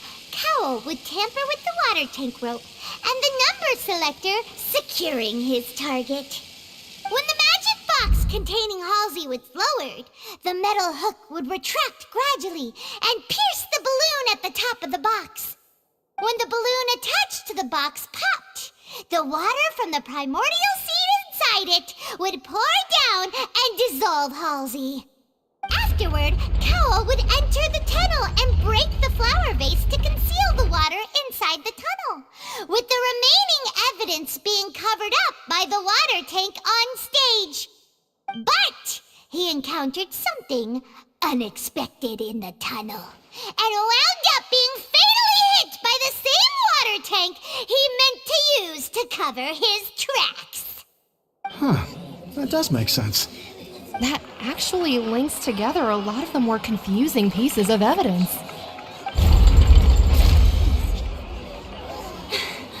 Oh dear, what do I do? Even I think they sound convincing now. Have I falsely accused an innocent person? What a humiliation. Now, it seems like the only point of contention remaining is the exact circumstances that led to Cal's death. His notes mentioned he had an accomplice who could be related to the situation. On that note, the guards have just contacted me indicating that they uncovered new evidence. I shall now invite him on stage to share it with us. Thank you, Your Honor. We were just inspecting the luggage of the other people involved in this case. And we found an identical sample of the water from the primordial sea among Linny's personal effects. What? That can't be. Oh, I see. Well, how wonderfully comedic to have your own counterattack only to come back and wound you. Does this not clear all doubt? My dear citizens, my loyal audience, allow me to present my reasoning and bring this performance to a swift close. Linny did not need to take part in the dissolution of the young woman at all. Indeed, he did leave the scene via the vent. Having made modifications to the props beforehand, his accomplice Cowl then caused Halsey to vanish using the water from the primordial sea. But upon his return, in cruel avarice, Linny desired sole credit and prepared to do away with his partner in crime.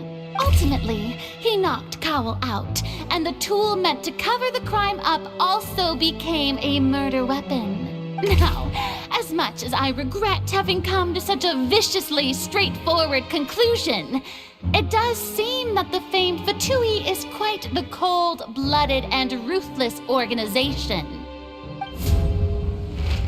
Am I right, Mr. Lenny? We've used up all the evidence we collected. There's no way for us to make a rebuttal here. Is this the end of the road?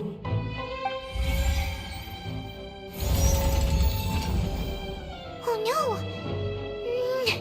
Paimon can't think of anything either. It doesn't look like there's any way around this. Seems using the water as new evidence was too good a move. Why did this have to happen now? I think we've all seen enough now, and we have ample witnesses to my flawless reasoning. I believe this is indeed the finale. Now then, my good, noble Chief Justice, should we not, in your view, move... Excuse me, everyone, but I must interject. Miss, I must ask you not to shout and to respect the ongoing legal proceedings. Oh, come on. Don't be hasty. I have a good reason for interrupting, you know. Now, would anyone here like to take a little break from all this debate and see a little magic? I'll show you an amazing trick. One that can bring a young woman who has disappeared back in the flesh, right before your very eyes. Please, do the honors, Mr. Lenny, if you would be so kind. What in the world is she saying? No offense, miss, but miracles like that are beyond my scope as a magician.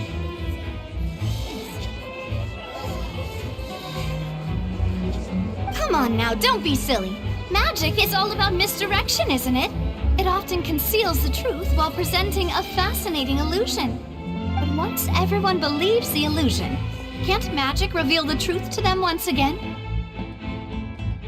And wouldn't such a trick be the most marvelous finale to today's performance?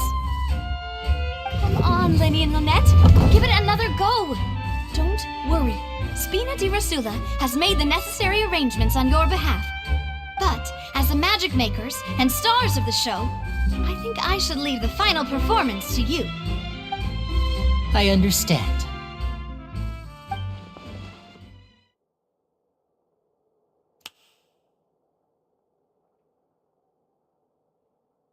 And voila!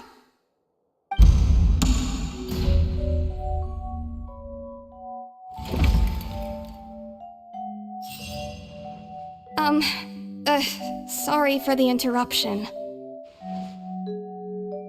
Wait, isn't that Halsey? So the whole thing about people dissolving wasn't true after all? To be clear, I'm only here because this person told me that if I testified, the merit of doing so would lessen my sentence. I was hiding outside this room listening to the proceedings because I was afraid that I would be the one put on trial. I was just feeling happy that no one had noticed me, and then before I knew it, she caught me. That'll teach you to underestimate us three. Where should I begin? I'm sorry. I'm the one who killed Cowl. I admit it. What? Why? Firstly, my name isn't Halsey. It's Lillian, and I'm originally from Mondstadt. I heard that Lenny's show was gonna be a real thriller, but I missed the chance to buy a ticket, so I stole one. That's how I make a living. I steal stuff here and there, and I'd never been caught before. But I was noticed at the harbor a few days ago, and I barely got away. Lenny was the one who caught me in the act. Hey, no wonder you look familiar. So you were the thief! Liddy even mentioned that you were pretty skilled. Well, and I thought that would have been the end of it, but then the number selector chose me. He even mentioned the Fortress of Meripede. That's a prison, isn't it? So you can imagine how shocked I was. I thought he was onto me for sure. So I played along with the show while looking for an opening to flee, but then I got water poured on me for no reason, and then someone jumped into the tunnel to nab me. I wasn't going to take that lying down, so I knocked him out and stuffed him into the box. There was nowhere to run from there, though, so I had to change my clothes and hide in a box containing performance costumes. I slipped out after the first guard arrived at the scene and continued hiding inside the opera house. Can a person even hide in there? But I swear I didn't know that the water tank would fall down. Really, I swear it. Had I known that, I wouldn't have put him in the magic box. I may be a thief, but I'm no killer. Well, that makes everything pretty clear now, doesn't it? This time, we need to tell the entire story from Lily Ann's perspective.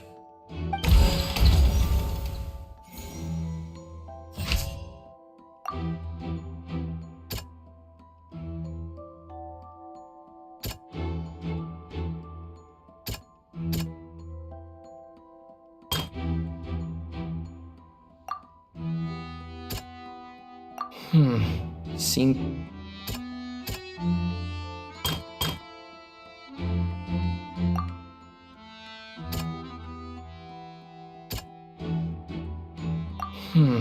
Seems...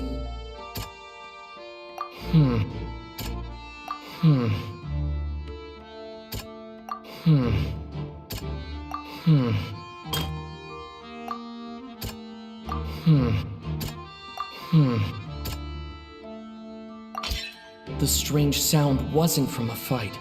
It was Lily Ann's attempt to break out when she was frightened.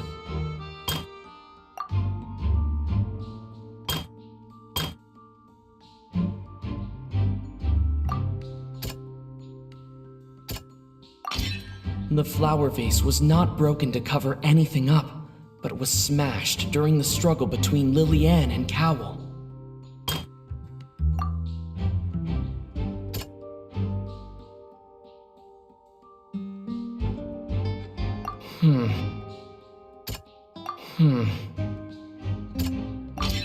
Lily Ann was afraid that she would be recognized if she left, so she changed clothes and hid, biding her time. Just what one might expect of an experienced thief. And it's Ace Detective time! Having been selected out of the blue, Lily Ann panicked. Her panic only intensified after she entered the tunnel and had water poured on her head. So she kicked the door open, producing the thud we all heard. Hearing the commotion, Cowell leapt into the tunnel, only to discover that Lily Ann had not dissolved. He did not know that Lily Ann was not from Fontaine, but was a thief who made her way in by stealing a ticket. Mistakenly believing that the water from the primordial sea needed time to take effect, he tried to force Lily Ann back into the box.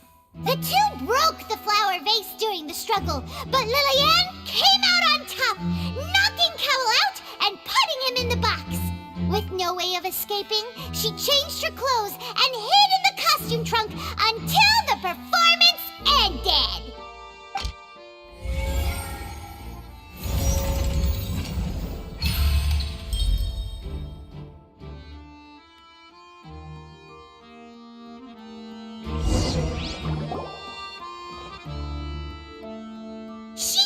That she would have to go through guard inspection if she tried to leave afterward.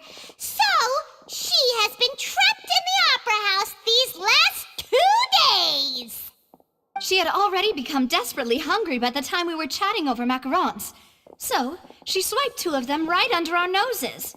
Talk about a sneaky thief. At this point, all the events that happened in the tunnel have now come to light. Ah, so that's the whole story. Bravo! Bravo! Now then, Lady Farina, do you wish to speak against the defense's statements? Please answer the question, Lady Farina. Also, if I may add, the trial has not yet ended. As such, I request that the prosecution not leave the room before the proceedings have concluded.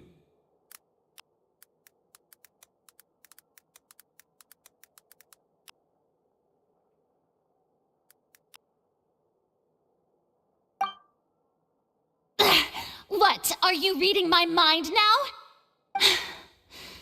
No, I have no further arguments. I admit defeat. But really, could you at least have left me with some dignity? Wow, look at that! She's like a deflated balloon now. If there are no objections, then as the Chief Justice of Fontaine, I shall once again repeat the full sequence of events. The actual perpetrator of the serial disappearances, Cowl, selected his next victim from the audience reservation list. With some modifications to the selector, he could ensure that the pre-selected young woman would be chosen. To cover up any evidence while committing the deed, Cowl thought of allowing the water tank to fall, which would conceal the water left behind after the young woman was dissolved.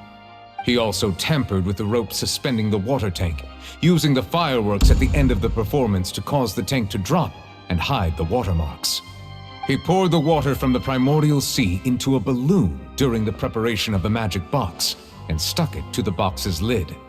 Finally, he passed the prepared hook on a rope through the gap in the magic box's door when bringing the young woman to said box. When the magic trick officially began, the box containing the woman was lowered into the tunnel, tightening the hook rope and bursting the balloon containing the water. If all had gone to plan, the young woman would be dissolved at this time.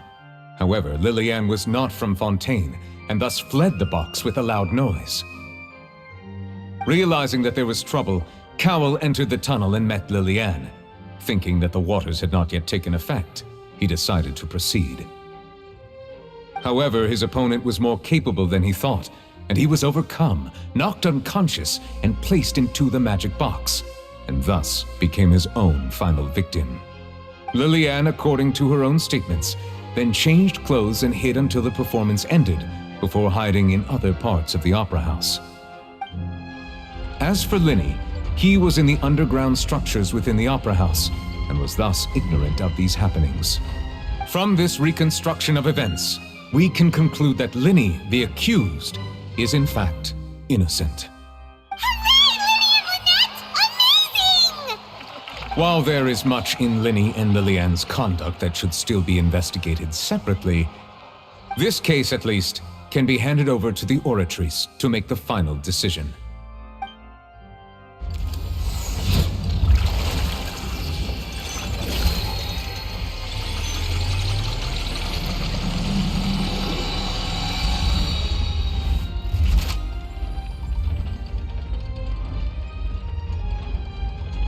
As such, Linny and Lynette are officially declared not guilty.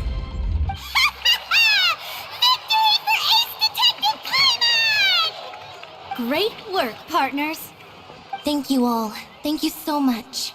Next, I think we deserve an explanation, Guard Vaughn. How did you find the water from the primordial sea in Linny's baggage? Right! Your discovery caused me to make a serious mistake, you know. Or was that not a discovery, but false evidence that you dared to bring before this court? I suspect that the accomplice mentioned in Cowell's notes was not Linny, but you, yes?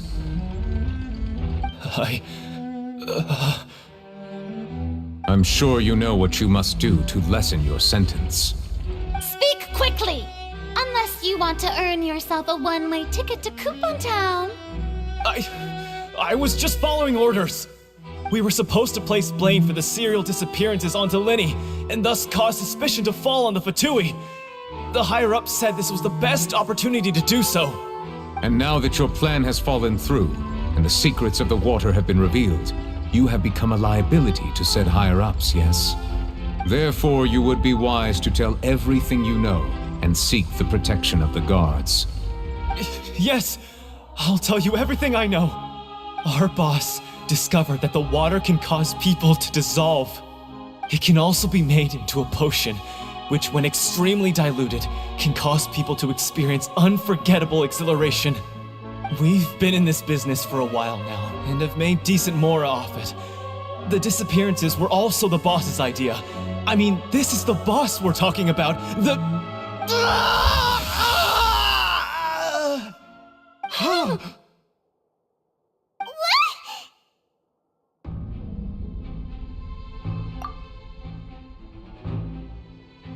And now he can no longer talk. Such ruthlessness. I shouldn't have expected any less of them. An outrageous act. All present, please submit to inspection immediately.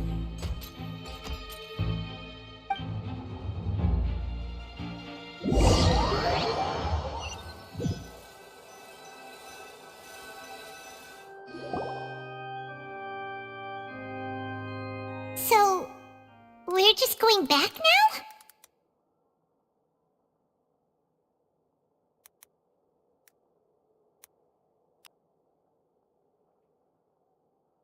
That's true, but...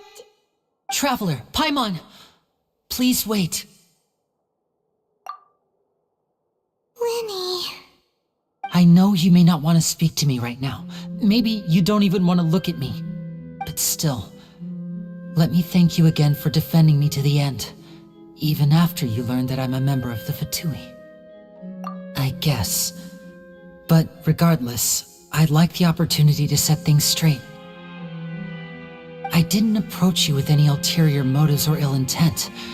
I've spoken to you as myself, just plain Linny this entire time. As for why I'm a Fatus, it's because the goals of the House of the Hearth align with those of an orphan like me. That's all. That was how Father, who you might know as the Knave, approached recruiting us back then too.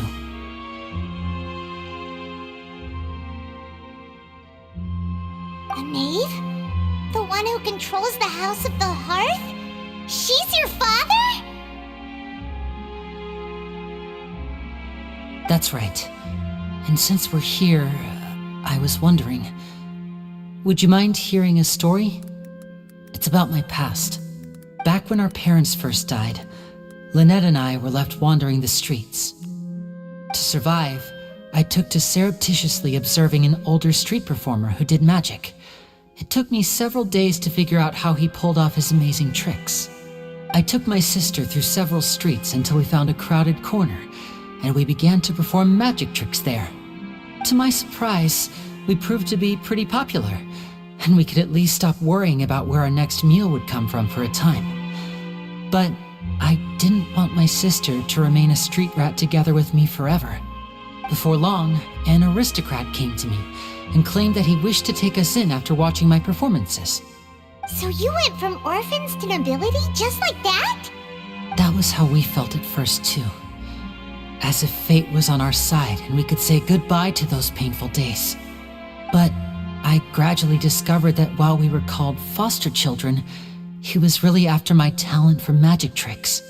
He would constantly take me to all sorts of banquets to garner attention, which he would then use to expand his social circles. That doesn't seem too bad either. Better than roaming the streets at any rate.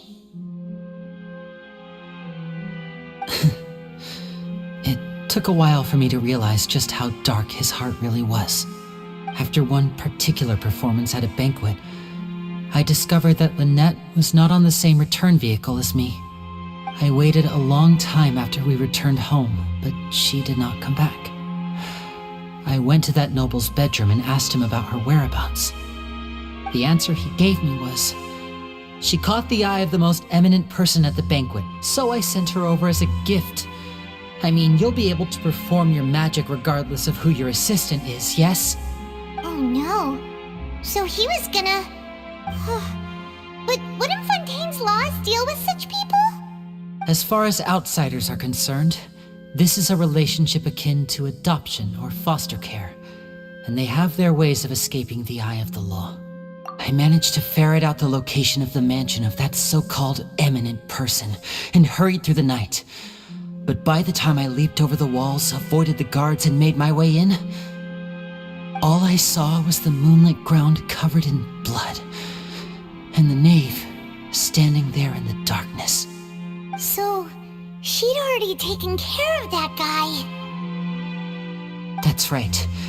She had rescued my sister before she could come to any harm, and had even discovered several girls hidden in a basement, all of them orphans.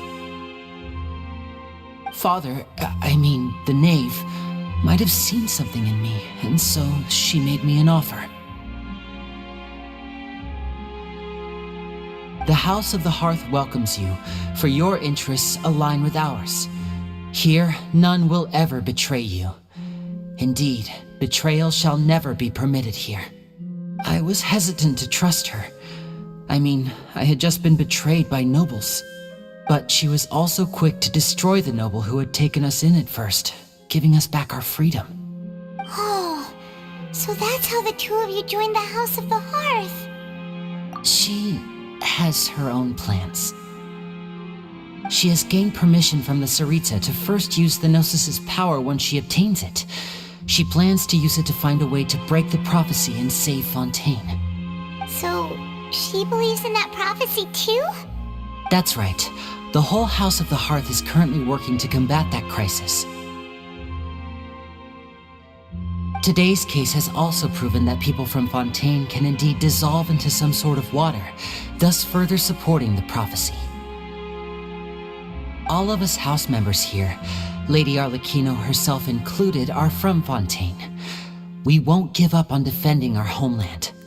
To us orphans, the only connection we have left to this world, apart from our family, is our homeland. So, from small deeds like distributing magic pockets to huge schemes like stealing a Gnosis, everything is aimed at dealing with that prophecy. It's all right. I understand. The only thing I can do is relate all this to you. I just hope you can understand that even as a member of the House, I have never stopped making my own decisions, and that I believe what I'm doing is right. If you should need anything at all in the future, feel free to find me. I will do my best to help you, as plain Linny.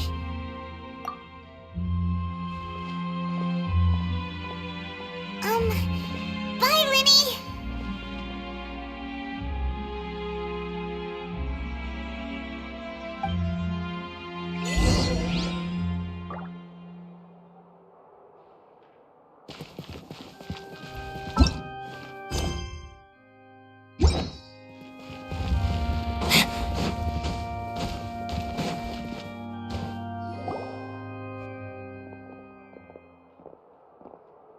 Hey there! What was with the disappearing act you pulled right as the trial ended? Were you looking for us, Navia? Well, this whole thing isn't exactly over, is it? I do feel that we're getting closer to solving the serial disappearances case, though. Don't you think so, too? Huh? What's wrong, my dear partner? Besides, are you sure we're the ones who can crack a case that's been cold for decades now? And given that there's new evidence from the trial, there should be a trail of breadcrumbs for the Hydro Archon's people to follow now, right? Ah. I see. Well, I won't lie. I'm a little shocked to hear that from you. But I suppose you are just travelers who have only arrived in Fontaine after all. Sorry. I might have been too presumptuous. Don't say that, Navia. Ah, and we were having so much fun investigating with you, too. It was like having new waters flowing into a stagnant mire, causing new hope to spring forth, and the reflection in the murk to become clearer. Well, sorry about that. I'm a bit prone to nostalgia. Don't mind me. Wait, shall we have a farewell meal? You know, to commemorate our time as partners? Huh? Do we really need to get that formal? Well, guess you really did treat us as partners, huh? Well, I'd just like to have a proper ending to every important memory. That way there are no regrets later. Anyway, it would just be a meal, so it shouldn't take up too much of your time. You don't have to twist Paimon's arm. If Boss Navia's treating, count Paimon in! Oh, wonderful. In that case, why don't we return to the court of Fontaine and head to the Hotel de Boer? I believe we'll make it just in time for dinner. All right then, let's have our farewell meal!